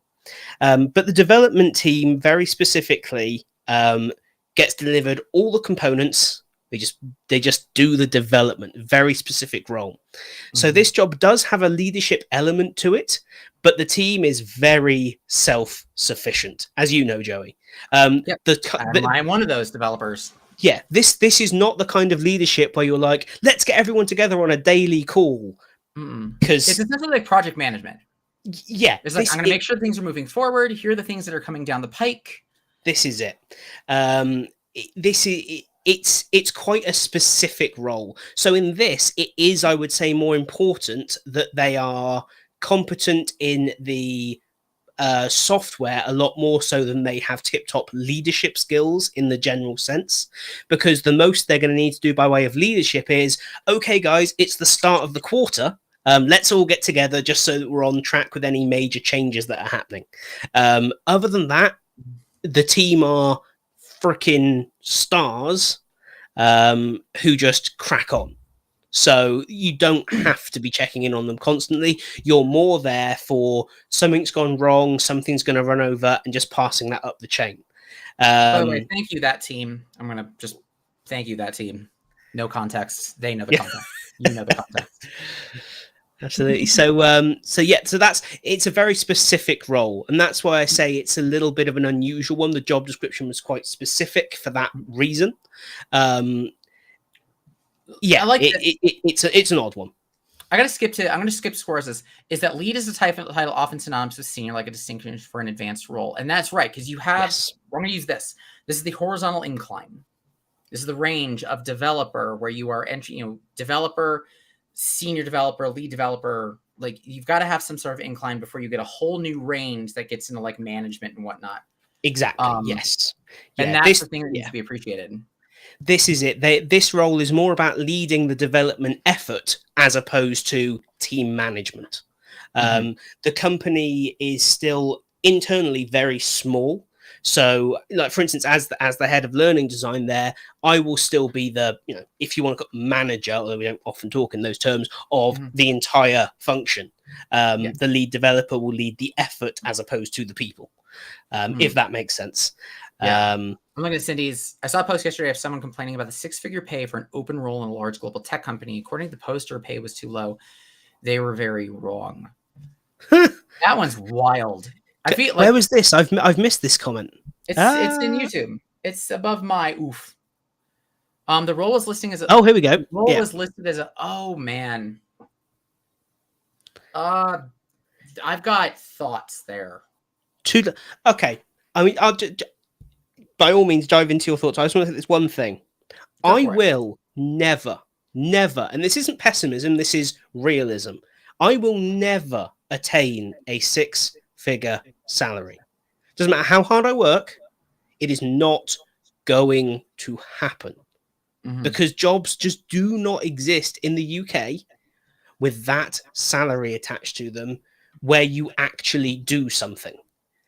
To earn that kind of money, you are joining a board. And I'm sorry, if you're on a board of a large company paying a six-figure salary, you don't actually do anything. You employ people who do stuff for you. You sit there along with the recruitment people of the world, I'm afraid. So, so yeah. But what do you think? So, oh man, there's so much to unpack in I forget it was the last episode, the one before, where we talked about kind of the problem with titles in our industry, and they're just bad. Like learning technology specialists, according to the poster, the pay was too low. They were very wrong. This is one of those issues when you get into a specialist position can be for a smaller company and it's worth X amount because it's a smaller company, smaller responsibility, or it's worth bigger. One of the things that you cannot say in any title ever, it's not that it's illegal, it's that there's literally no word for it, is the stakes. This is something that I learned. My career in marketing started with Constant Contact. This is helping small business people, like, small business who just, I got like an hour to put out a post. I'm going to help you. And my job was to help them put out those posts. They spend like $15 a month to be a part of Constant Contact, to have that tool. And I was paid, I think like $12 to $14 an hour to do that. I think that was my salary. The same job. I did the same job, that same list of restrictions for eBay. And I was paid 30 to 40. The difference between the two isn't what the actual requirements were for the job, because I'm still helping somebody with a piece of software. I'm helping troubleshoot issues and I'm helping create things. That base level is different, or that base level is the same. What was different was the stakes. I've gone from helping you with your little crew of 500 to 14 million, even though the job requirements are the same. And I think that's, for Cindy's point, that's real interesting. I've accepted jobs in ID as a specialist at $60,000 a year. I don't even want to think about how much I've gone into six figures with some others. And the difference was the stakes between the two, even though the job description itself was the same. And I think that there's something to respect for that. There has to be respect for that. It's similar to, like, why is the CEO making X amount of money when all they're doing is going around? It's because they're on the hook for something much bigger if they screw up. Now there's a bar there where it's just like there's a point where, like, you're making too much and stop. But I'm looking at that. I'm looking at some of these things of, like, there is a respect for the stakes of a role. How many people are impacted? Yeah, God, perfect. Oh man, Cara's got it. Six-figure salaries, six-figure problems. Yes, yeah, I would agree. And this kind of goes back to what I was saying earlier, where a job role should pay for the value that you deliver. So if you deliver six figures of value, by all means. I personally, and I guess maybe part of this as well is a somewhat cultural view of money and work. I struggle to perceive in my mind a situation where I could possibly deliver six figures of value to a business and justify that salary. That's not to say I don't think anyone else can. And that's why I think it is a cultural thing. Because certainly when you discuss this among a group of people who are purely from the UK, even the idea is laughable. So, like, it is an absolute joke. So I have a third bedroom. Please move, and you can stay in our third bedroom so I can get you a six-figure salary, like on day fucking 2. Oh, be 'Cause careful. you That are that sounds working. like an academy promise. I even have to come and live on the compound, you say. How long do we have to stay before we can leave, dear leader? That's I I was do you trying to know be what? nice. You weren't supposed to. Okay, I opened that door. I opened This is that it. door. But do you know what? I don't think some of these academies are far off. I'm kind of expecting the insert name here campus experience in the next couple of years. It's Oh like a yeah, I'm pretty tent in their convinced so. back garden. But you know, it's going to It's be gonna be very places well. where you kind of have to give somebody that six-figure salary because you're spending 80% of it on rent. Um, but you Yeah, know, and that's why I you say I think it is a cultural and a geography based thing, right? yeah, six figures you can only spend It's at the Academy Company store. yeah, Absolutely. yeah, Um, no, it's just like it's not something I appreciated until it happens. Of like, this job is no different. I'm now working for eBay. I sent out 14 million emails a week on Disney. But if something happens, yeah, I guess it's a matter of I'm up at 3 in the morning. There's the value I bring. I'm up at 3 in the morning if something goes wrong for eBay. If Bob has a problem with his email and you're calling me at 3 in the morning, I'm on a tether and I'm done with you. I don't care. yeah. No, no, I think I get that. Yeah, this is It's a weird one. And I think too, you're right. There is a cultural thing. We have that, and I'm gonna push you on because some of that is because we have such a different level of yeah, cost of living in certain areas that yeah, it is yeah, kind of asinine. I do think that you're right. Like, I don't like the idea of I'm working for a Fortune 500 company based in San Francisco, but I live in Colorado. Therefore, my pay is reduced by X amount. You're still a Fortune yeah. 500 company. And I even if don't know, they but weren't, I also don't know what the yeah, line of demarcation is there. I couldn't tell yeah. you, like, if you are a company that makes X dollars per year of revenue, you cannot adjust the balance. Like, you cannot adjust the percentage. Anyway, go ahead. Yeah, no, I mean, I don't think there's ever a business that should. The role is worth what the role is worth to the business. That again, it comes back to that value thing. If you're willing to hire someone who lives wherever, so what? Yes, they have more disposable income. Again, are you paying people based on disposable income? In which case, is that before or after existing debt? Because if you want to pay me based on X amount of disposable income after all my bills go out, fantastic. But I'm gonna need a hell of a salary. That's just Fair. not how you pay people.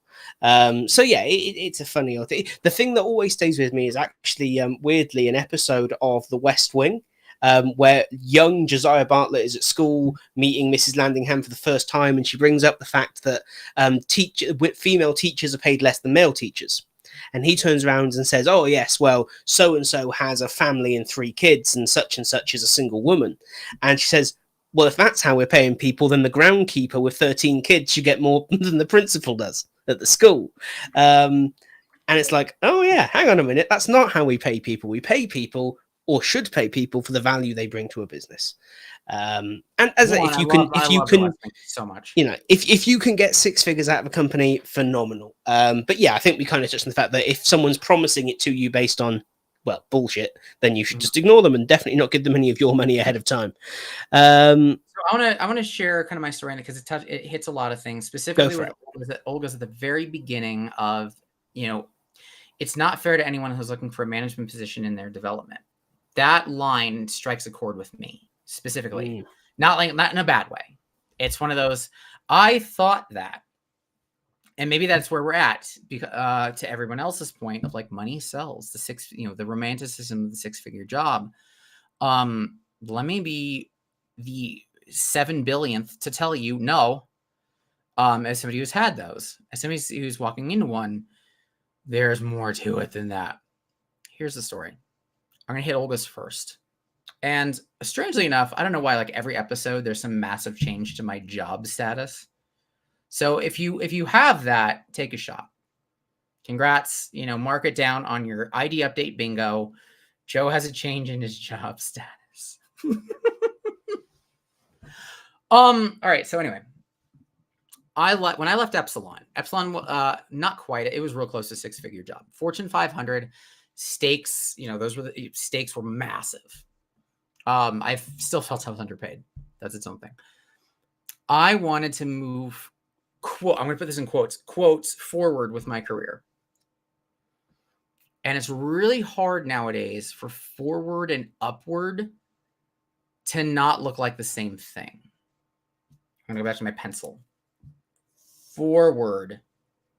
Also forward, even though it's like a much different scale. So I left that company like, I'm ready for supervisor, I'm ready for manager, I'm ready for that next thing.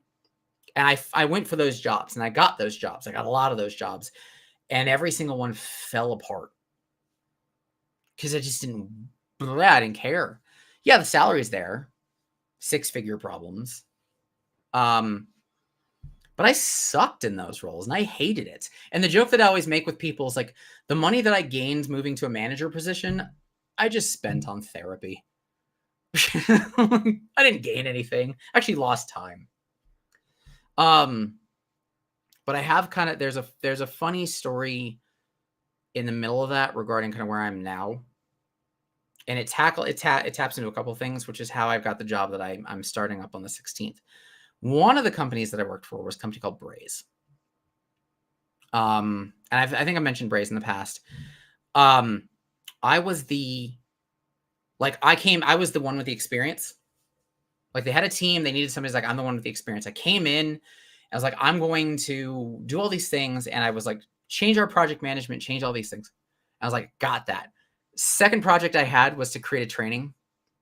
And that was miserable. It was terrible. It was an awful experience. Because what we didn't say in the interviews, our little bullet points we're talking about, like, none of the bullet points I mentioned for this this other job talked about learning philosophy. We didn't get there. So when I created my first training, our learning philosophies were different. I was training on a platform. I went here's exactly how to use the platform. Here's a little value prop. And they were on the other side of the needle of like, all value prop all the time. There's pros and cons to both.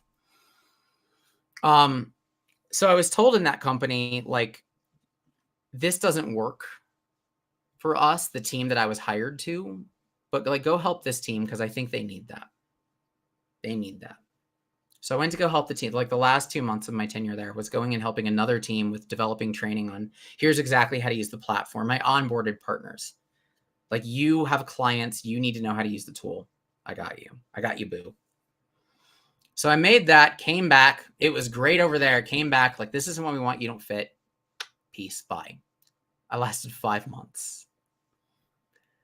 A month ago, I got an email from Etsy. And I bring this part up because it's like, I've kind of changed direction, and what forward is for me looks a little different. Get an email from Etsy of like, hey, we want somebody who has like a lot of knowledge and a whole bunch of tools and whatnot, but they're looking for a manager of email and push marketing. I'm years removed from that space. So I'm going to go all the way back to like, even apply for things you don't maybe feel like you fit in. I'm years removed from a manager position, let alone a marketing manager position for Etsy. That's not small time. I don't fit their description. Apply anyway, why not? First interview, they're like, give us your it's standard, give us your backgrounds. Here's everything that I did. The second interview, what do you know about Braze? And I'm like, what do you want to know? I literally got fired for them by writing the book on it. So I got to use the book. I got to use the thing that I wrote in the last 2 months. And that's the job that I have. I get to start as an email and push marketing manager on Etsy. But it's also like, I had to appreciate, I didn't qualify for the job as I saw it. No chance. No way. I appreciate those stakes are incredibly high, which also didn't help me. That thought of like, there's no way that I'm going to go to Etsy and be like, it's 10 years since I've worked in a marketing role. No way. It's a manager position. And I had to vet the term manager, which is something I don't think enough people do. Kind of like to the point of, lead means a lot of things from Suarez. Vet the word lead, vet the word senior, just like vet the word technical in the term technical trainer. What the heck does technical mean? It could mean we need you to teach the platform, or we need you to teach data orchestration in AWS. Those are two different things. Like I think my point of the whole story is the expectations you see out in the world when it comes to jobs, job descriptions, and whatnot are more likely going to be wrong than right. Go vet them, apply. If you have questions on what those are, ask questions. If you're going to post on an instructional design group, we're struggling to find qualified candidates, and you want to comment on that, don't think that what you see is set in stone. Don't think that there isn't wiggle room. Don't think that the wiggle room hasn't been explored. If it has, call it out. Don't give me this elitist crap that your job description was wrong. Doesn't matter. Don't think that qualified only means what those bullet points are. Don't think that qualified means that all those bullet points have to be met. Stop. If you're an academy, if you're a boot camp, if you're one of those idiots who are trying to be like, I'm going to sell you on a whole bunch of things and all you need is a portfolio, vet the qualifications. What does somebody need? I learned it in a weird, funny, stupid way. Ask damn questions. Ask questions. There's your answer, Olga. How do we get past just what you know, what your tools, what your tech is? You normalize asking questions and vetting the definition of words that we really try hard to make definite answers, and there's no wiggle room. There you go. That's what I got. There's my book. There's my rant. No, I think it's interesting because it kind of needs to... I think we need to step back a little bit to how we used to get jobs in L&D. Because when I started getting my first couple of jobs in L&D, portfolios weren't a thing. No. Or, well, they were, but only some people had them. They were certainly not expected. And certainly in the first roles where I was hiring people, you got a CV. You got a CV, and maybe you might ask someone, can you bring along an example of your work? And often the answer would be no, because my work belongs to the company that I currently work for. Yes. And create e-learning on my own time? No, this is my job. So if I'm not getting paid to make it, why would I make it? Mm-hmm. And I do think this is the one slightly toxic thing about how we talk about the job market now, is that when we talk about, just create a portfolio, and I agree, portfolios are a good thing overall. However, I do not make them mandatory because some people work really hard. They work 50, 60-hour-a-week jobs, probably only being paid for 40 of those hours. The idea that in order to get another job, they need to develop more e-learning in their own time and build a website doesn't fly with me. It's not essential. Does it give you a leg up? Yes. Should you disqualify a candidate for not having a portfolio? In my opinion, no. And it is only my opinion. I would much rather, as I do in my current approach, if I think, do you know what, this person, they're talking the talk, you can usually see through someone if they're just talking bollocks at you in an interview. Not always, though. So give them a paid opportunity. Tell them, I want you to develop this course and I'm going to pay you a freelance rate to develop this course for me or to do something for me. So you paid work, and it proves to me you can do what you say you can do, or at least some aspect of it, but then they are not being asked to put in an excessive amount of effort, because it's very easy where most of us are now. We probably all work a lot of hours, but it's also true that maybe we have more flexibility than most. Maybe we have a little bit more scope in our lives as a whole to say, yeah, I'm going to buy a tool and set up a website and I'm going to do this stuff. And I can do all of that. lots of people, especially at entry level or those first couple of roles in the industry, do not have that luxury.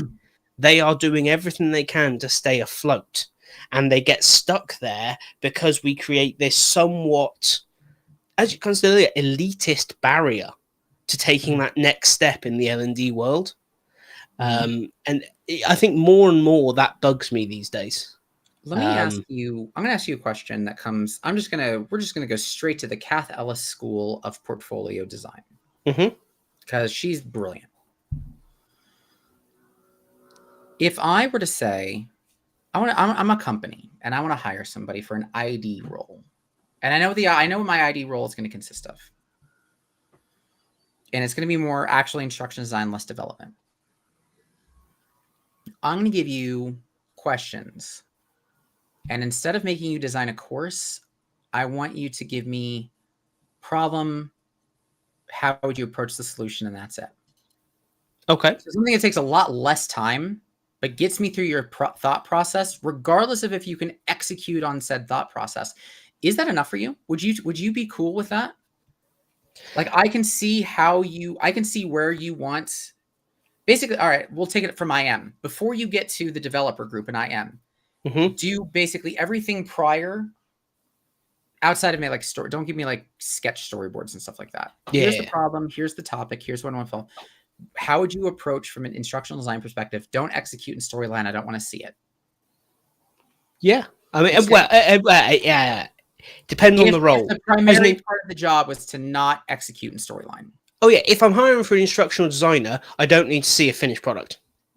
Not that interested. Great. You built it in storyline, cool, you know storyline. You spent that weekend that I was talking about earlier. Well done you. What I care about is what, as you say, what was the issue, what was the thought process, all that kind of stuff. What accessibility considerations have you put into place to touch on what Kara just said there? The other point as well. Sick of seeing portfolios saying I'm results and data driven, no example. Try. That's something I learned from Kath, because half of the project, most of the projects that I did, I can't show you, but I can tell you. I can tell you the project. I can tell you challenges, the approach, the details, the results. So here's the interesting thing, right? And I'm legally in the right there. This, where am I going? Screen. I want to share something with you all that is not good, but it kind of backs my point up. We'll be in Slack. Oh wait, are you somewhere else? I am just going to share something in a moment as soon as it loads up. Okay. Don't this may end my career. Do you want me to? This was my very first quote unquote portfolio. So this is a PDF document. In it are screen captures and some talking points around what was the brief, what was my approach, and just some screen captures on 3 pieces of e-learning I had created for 3 clients. It took about 30 minutes to make, and I made it because I had an interview the next day, and the person said, you must provide a portfolio. I like the use of Century Gothic. It's one of my favorite fonts. Century Gothic is the best font, and I shall hear no argument about it. I agree with that. It should be the only font. No, that's not true. But I like Century Gothic actually predominantly because I can read it easily. As someone who struggles to read, it's really quite nice. This I'm gonna find something. I'm gonna find some history on my point. So this is really basic. Is that the dumbs work done? No, this guy here, this is Evo. Evo is the character that originally backed the Evolve brand. Our whole brand used to be this. So taking your learners on an adventure they'll never forget. Great content does more than inform, it engages, excites, and inspires. Learning should be as exciting as facing down a dragon, if a little less dangerous. So this whole like my whole brand was based around this concept of challenge with kind of what do we call it, psychological safety and learning and all that kind of stuff. The Evolve brand has grown up since then a little bit. We don't use Evo so much anymore, if I'm honest. In fact, in our new branding, he is distinctly absent. We've kind of moved away from this. But I still, at a purely personal level, at this point, this was just me. We were less a business and more just me. So it made sense. Mm-hmm. We were a very D&D focused organization. As you might be able to tell with the dragons references and the little knight Evo here. But he would, just pop up to tie in these different pieces of e-learning into a singular portfolio. Massive shout out, by the way, to Phil Lord David over at Thrive. Phil has left the L&D industry, sadly. He has moved into product management in the edtech space at Thrive. Nice. Very exciting. But he was actually the graphic designer that I worked with who created Evo for me. So props to him. Fantastic character. But my point is that so often portfolios become a question of web design and how you've developed it, and these huge time and money sinks. I would actually rather see a great person show me a PDF, or, as I recently experienced, a Word document with some links in it, just to say, hey, look, the point of a portfolio is to show you my work. Here are some links to my work. And you know what? They were awesome. Not right for what I was looking for, but awesome. So much of wrong thing. Oh, there we go. So much of the point of the whole portfolio movement was around proof of ability. We need to take it back to that rather than it being snazzy web design, SEO. I think you're focused on the wrong ability. Yeah, absolutely. I gotta appreciate it here. I'm gonna switch my camera just because Century Gothic. This is my old persona, by the way. This is how I originally presented myself. Very smart. Which was a nod to, one, I love Century Gothic. It was also a nod to my favorite arcade game at the time, which was Asteroids. Yeah. You have this chip and you have the bullets. So everything was based off of that. I love Century Gothic. I like it. I think that, I like that idea of get back to the meat, not just the bones. The bones can be real pretty. There needs to be some meat. So we got a ton of comments coming in. Tom's making me feel slightly less guilty about the state of my portfolio. But seriously, I can't share. This is here. Look, I can't share the client courses. I spend all my time doing and hard to find time to create. Yeah, absolutely. Like, I mean, I say it's like when I reach the end of my, I don't know, let's say it's a good day and I just do 8 hours. I don't want to do more. If I manage to get away with an 8-hour day, like hell, am I doing more instructional design stuff? I am going to spend time with my wife, go outside because I'm told it's lovely and other people really enjoy it. I might go to the allotment. I might paint toy soldiers. I might read a damn book. But one thing I'm not going to do is sit there and invent make-believe jobs for myself as if my job isn't enough already. Mm-hmm. Now, setting aside that kind of mythical 8-hour day, because I know especially those of us that are here at this time on a Friday night, like hell do we work an average of 8 hours a day. And I think that only gets worse when you look at people in entry-level roles who so often now are expected to prove themselves to the point where they are just working for free most of the time. And it's one of the reasons why I get very funny when big businesses talk about modern slavery as if somehow their entry-level employees aren't working 10 to 20 hours a week free of charge for them each week. But moving on. Olga, wrapping up, all things considered. Yes. Yes, and to follow on from that, it's kind of easy to write what you want to see, problem stroke solution, but they must be able to talk about the way in the convict. Absolutely, yeah. I think one of the biggest issues I see with the advice around portfolios is I had someone show me a portfolio and they had a course about, what was it about? It is about like different breeds of dogs. because they love dogs. I was like, that's really cool, but I don't think a real world client is ever going to give you a topic or a need that you're really passionate about. Yeah. You use Like, that in the like train me something, train me anything, because I want to see your scope. I want to see your ability to deliver content, not your ability to solve a problem. yeah, this is it. Like, I get that it can be.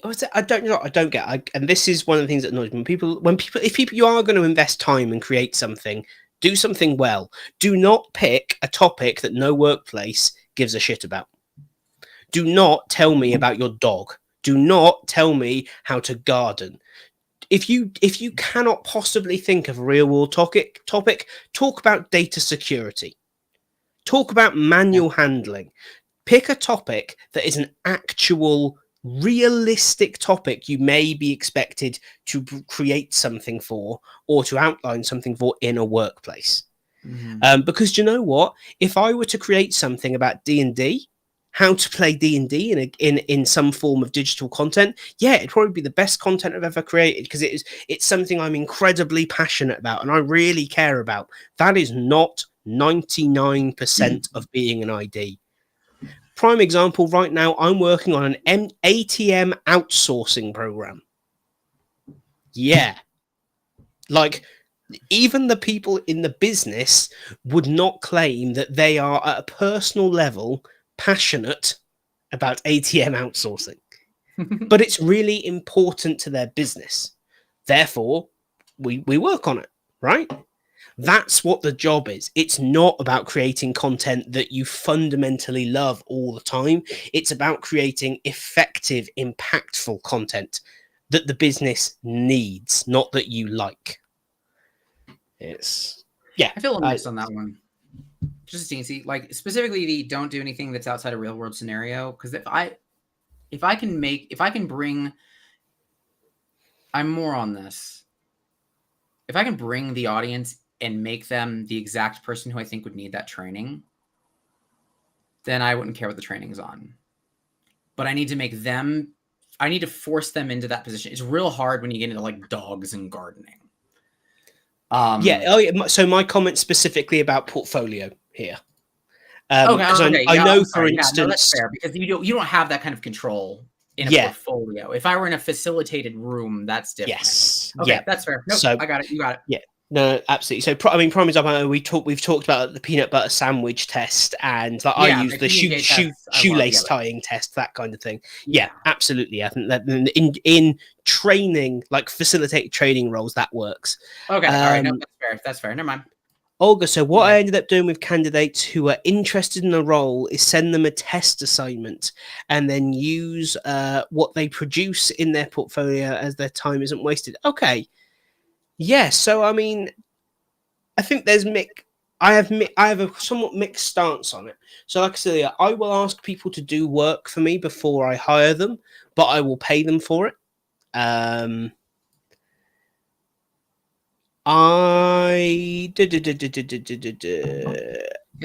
them to use it in a portfolio is interesting. I'd never really thought about it, to be honest. I mean, part of that is like I have a personal problem with asking people to do free stuff.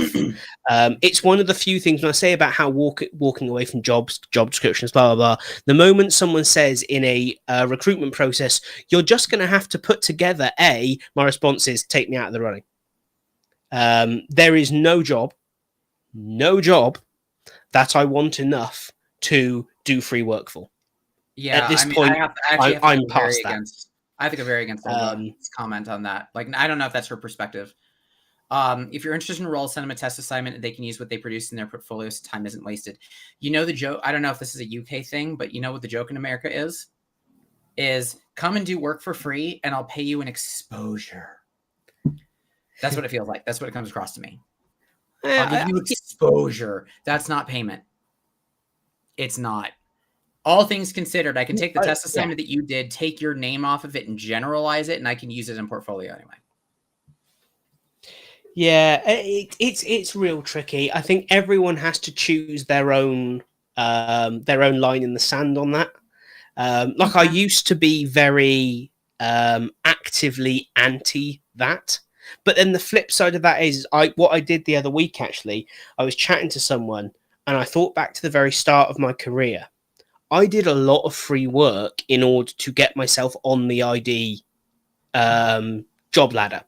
I think it's very easy for me to now say, I will never do that and I will never ask anyone to do that. Yeah. But Your I resume need to alone should prove acknowledge, you know the stuff.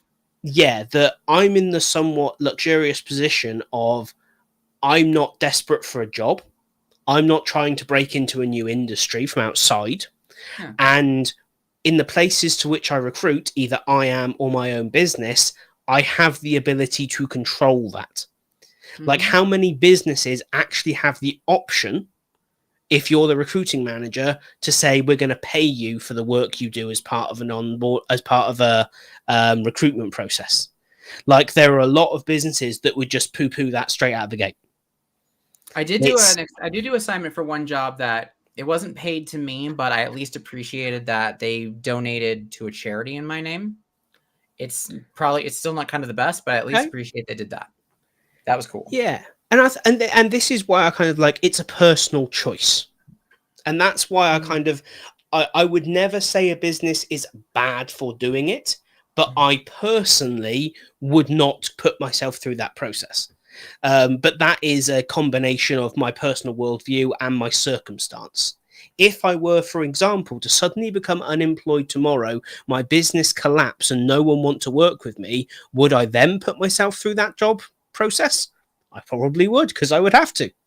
Yeah. You know, it's kind of one of those things where it is very I can say it's an absolute belief and a conviction, but that could change tomorrow if my situation and my worldview changes, right? I mean, no matter what the standpoint, though, that changes from is this good practice to is this predatory? Like now, Yeah. your situation, if I were to ask you to do this now when you have a job and whatnot, it's kind of bad practice. If you have no job and I can sucker you into doing it because you have no job and are desperate, that's predatory. But you're going to do it under that circumstance. Yeah, this is it. Yeah. Predatory. Yeah, I think arguably so. Yeah. It's a real minefield, that. So let's try and go through these comments, because I'm aware we've sailed past like the 2.25 hour mark. That's why you brought 3 beers, I brought 2. We've gotten smarter at this. This is it. We're doing well. Oh, here we go. So Olga's Kara before that said alternative perspective on test assignments. I'm against them. It's an equity issue for me. I don't know what people are going on. And to ask, yeah, I think that's kind of my thing. Is that you know it's an odd personal circumstance suddenly gives you a disadvantage on whether or not you can do a job. Yeah, it's fraught with danger in that regard. I don't ask for August come back. I don't ask for authoring tools or any licenses to do the test assignments. Those not the test ID skills. Okay, so I must admit I quite like the fact that you don't expect stuff to be developed in that. I do. I think that's better than most that I've seen. I think this is it. It's such a. I kind of wonder if this is again. I suspect there is also a very significant kind of localization, cultural norm set of issues here, because, for instance, in the UK, it is very normal to be asked to do this. Like, it is unusual to to pay or to not ask at all. Like, I would say 70 to 80% of organizations will ask you to do something. The fact that I don't agree with it, I guess, makes me not agree with it. My personal belief is that it's not a great thing to do. However, it doesn't mean it's not the norm. It's one of those things. Let's have a look. I think tools specifically are expensive. Yes. You can't assume that people have access to the technology because often candidates who use learning technology. But I don't know how that crap keeps getting missed by like recruiters and managers and whatnot. Yeah. especially in non-contract roles. In contract roles, I can sort of see, but I feel that's still a stretch. But like in permanent positions where you're providing the license, stop. I can appreciate that. Yeah. I mean, actually, do you know what? I think I wouldn't draw that same definition purely because a freelancer's time is just as valuable in a different way to someone else's time. I would say certainly what I learned very early on as a freelancer and a small business owner was the fact that my downtime is not available. It's used for marketing, business management, Right. unfortunately talking to accountants in the tax office, attempting at some point to sleep, um, all that sort of stuff. So yeah, Someone new, your wife shows up.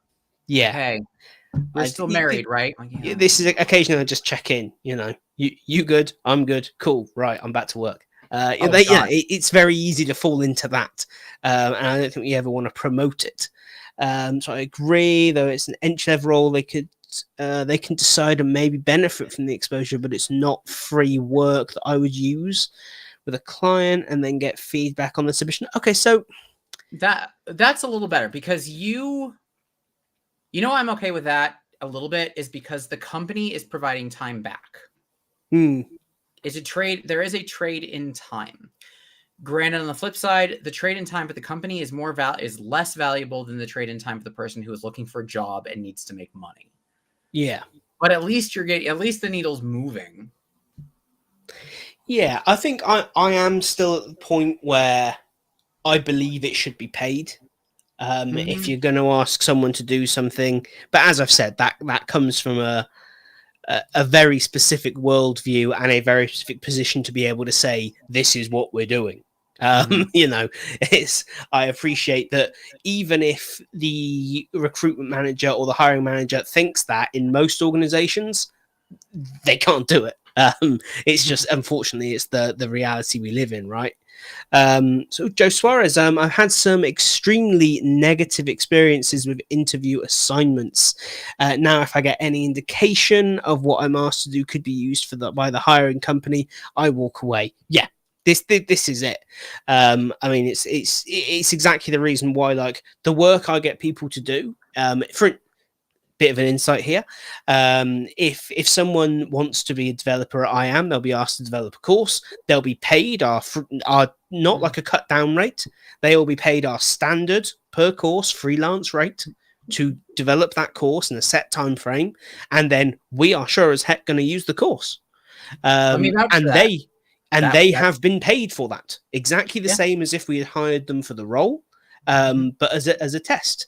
My view on that is that I've got a real experience of working with them. It's not a test piece of work that's kind of a little bit whatever. No, they have literally done the job that I am recruiting for and been paid for it. So not only in my mind have I seen, can they deliver on time? Is their work up to scratch? Are they easy to work with? But they've also said, or seen and done, this is what's involved and this is what remuneration looks like. Am I happy? Yeah. I forgot about that because you did that with me. Yeah. I got one course. You just do one course, you get paid for it, and then everyone can decide, does this relationship work? Do we want to contract longer term? I think I like that. And there's nobody in the world who's going to be able to tell me that there's not enough work in your training organization that you can do that with. No way. I can appreciate that. Sorry, dude. I think we just jumped off screen there. No worries. Let's see. All right. Job applying process is a nightmare for user. From being ghosted. Oh God, I've made the mistake of like, I really feel confident in you. I'm going to spend 8 hours on a project and then I get ghosted from it. Die in a fire. Hired in different countries, got different responses. Yeah, a cultural thing. This is it. It's I think increasingly I'm aware of the cultural differences involved in not just the recruitment process, but actually even working together. Which reminds me, we've got a live stream coming up in about a month's time with an industry expert in this field, in which we're going to be talking about dealing with SMEs and stakeholders from different cultures. It's going to be a really interesting session. We're doing it live so that people can come along and throw questions in there. Exact time and date to be confirmed, but it's going to be kind of end of August, start of September. Cool. But it is really exciting. It's what I hope to be one of the first of many live streams we start doing on the channel that are basically come and talk to a smart person and ask them questions. I like again, an I'm SME, if you will. yeah, exactly. I'm framing it as we're doing it for you, the public, to come along and learn. Really, it's me. I'm going to spend an hour or so picking this person's brain, but do come along as well and ask questions. So let's a couple of last comments. Yeah. I've got one from Kara here actually. If a company wants me to make an account to apply for a job, I don't. Yeah, I mean, here's my CV. If I've got one, here's my portfolio. If you need more than that, then this ain't gonna work. No, it's my kind of default. No, that's not. I don't think that's what she's saying. Oh, no, I don't think at all that's what she's actually saying. If a company wants me to make an account to apply for a job, I don't think it has anything to do with learning software. And I know this because I did this for Duda. As part of the application process for an online web design company, I was required to make an account for that company. Yeah, that's what I meant. As like a recruitment process. Oh, okay. Then maybe all right. Maybe I didn't hear you. I thought you were talking about like if get an account. If I need like if the interview requires me to get an account to some like tool. No, like a development tool. Yeah, but no. Yeah, so, for your company, then yeah, if it's a recruitment process. Okay, we said the same thing. I'm sorry. Yeah, so no, that I should be able to send you as a recruiter or the recruiting manager, ideally, my CV and whatever information I'm going to send you. If you then ask me for a password and an email address for my application, it's like my application is this email. If that's not good enough, then so be it. That's fine. Yeah. Well, whatever. Because I had that happen where software tech is like, as a part of this application, you must get an account for our software. Oh, like that was what happened with me. So I'll give you the real blunt thing. I applied for a job for an online kind of cloud-based web design development company. I was an ID. I wanted to be an ID for that company. They provided a SaaS solution for customers. As part of the interview, I had to create an account for what that company sold. Now, it was a free trial, mind you. It's not like I had to pay for anything. So what? Why on earth would you need to do that? That's where Kara's at. Is like, no, none of that. Don't. That's just ridiculous. Oh. So yeah, that's what she's saying. I did it for them because I figured it would help. And I was kind of curious. And it was always for me, I was like, I've always been in software space anyway. So I was like, hey, that's easy for me. But for somebody who's brand new, who's never done software training, I was like, this is what you got to do. BS, don't stop. Yeah, just stop. No, sorry. Can't get behind that. That's ridiculous. Yeah. Oh, terrible. Because now I'm in because I have to accept their terms and conditions. I have to accept to be part of the sales funnel. I did actually have to turn them down. Because I got those emails from sales. Because now as a prospect, I'm like, I'm doing this for an application, and I've dropped my application, and you just stop emailing me. Which somebody who just applied for a job, that's a weird conversation for me to have to be on the hook for, just for saying I think I can do the thing that you're asking for. For me to be like, now I kind of got to piss off a sales guy, and you've got to put investment in a sales guy. Yeah, that's just daft, isn't it? Hey, what can you do? Well, I think with that, we are going to bring this episode of the Ideas Podcast. We're not on the Ideas Podcast. We are doing the ID update tonight, Tom. Can you tell I've recorded 7 episodes this week?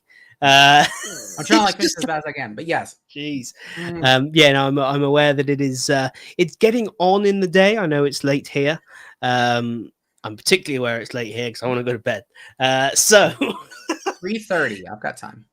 There we go. Well, it's 10:30 here. So So it's time to wrap up. But no, thank you all so much for joining us. Really appreciate it. Thank you for being so active in the chat. Before you do go today, please consider hitting that like button on this video. It really helps if we can get some likes while we are live. Not just my ego, but actually genuinely helps the video get a bit more reach. Like, subscribe, buy him a beer, buy some stuff. Well, to be honest, so the audience that makes it through 2.5 hours here, these are the people who do support already. So I very much appreciate it. You've stuck with us for 2.5 hours through multiple beers and many ramblings. So it's much appreciated. But yeah, thank you all so much for joining. Please do come back, join us next month. Make sure you keep your eyes out for that SME session as well. There will be dates announced hopefully in the next week as soon as we've nailed it down. Similarly, if you are an SME in something or know someone that you think should come along and do one of those sessions, get in touch. I'm keen to make it not necessarily every month, but a somewhat regular event. It may be a case of just me stealing their ideas, but that's hardly a major problem. So thank you once again. You're not stealing. They're getting paid in exposure.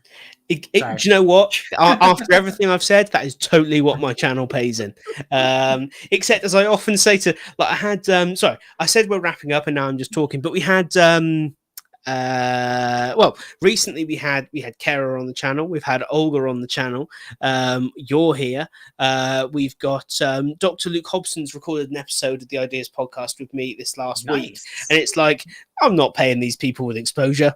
Like, if someone knows of this channel and me, then they totally know of these people. Like, it's ridiculous, the idea that I'm offering them exposure. But yes, that is in effect what this channel pays with. What have we got? There's Kara being sick everywhere in the chat. Lovely. Oh dear. Anyway, fantastic. Well, thank you all so much for coming along. Really appreciate it. Have an amazing evening, afternoon, next week or so. And if we don't hear from you before, we will see you next month. Yeah. Cheers. Porter says bye. Bye.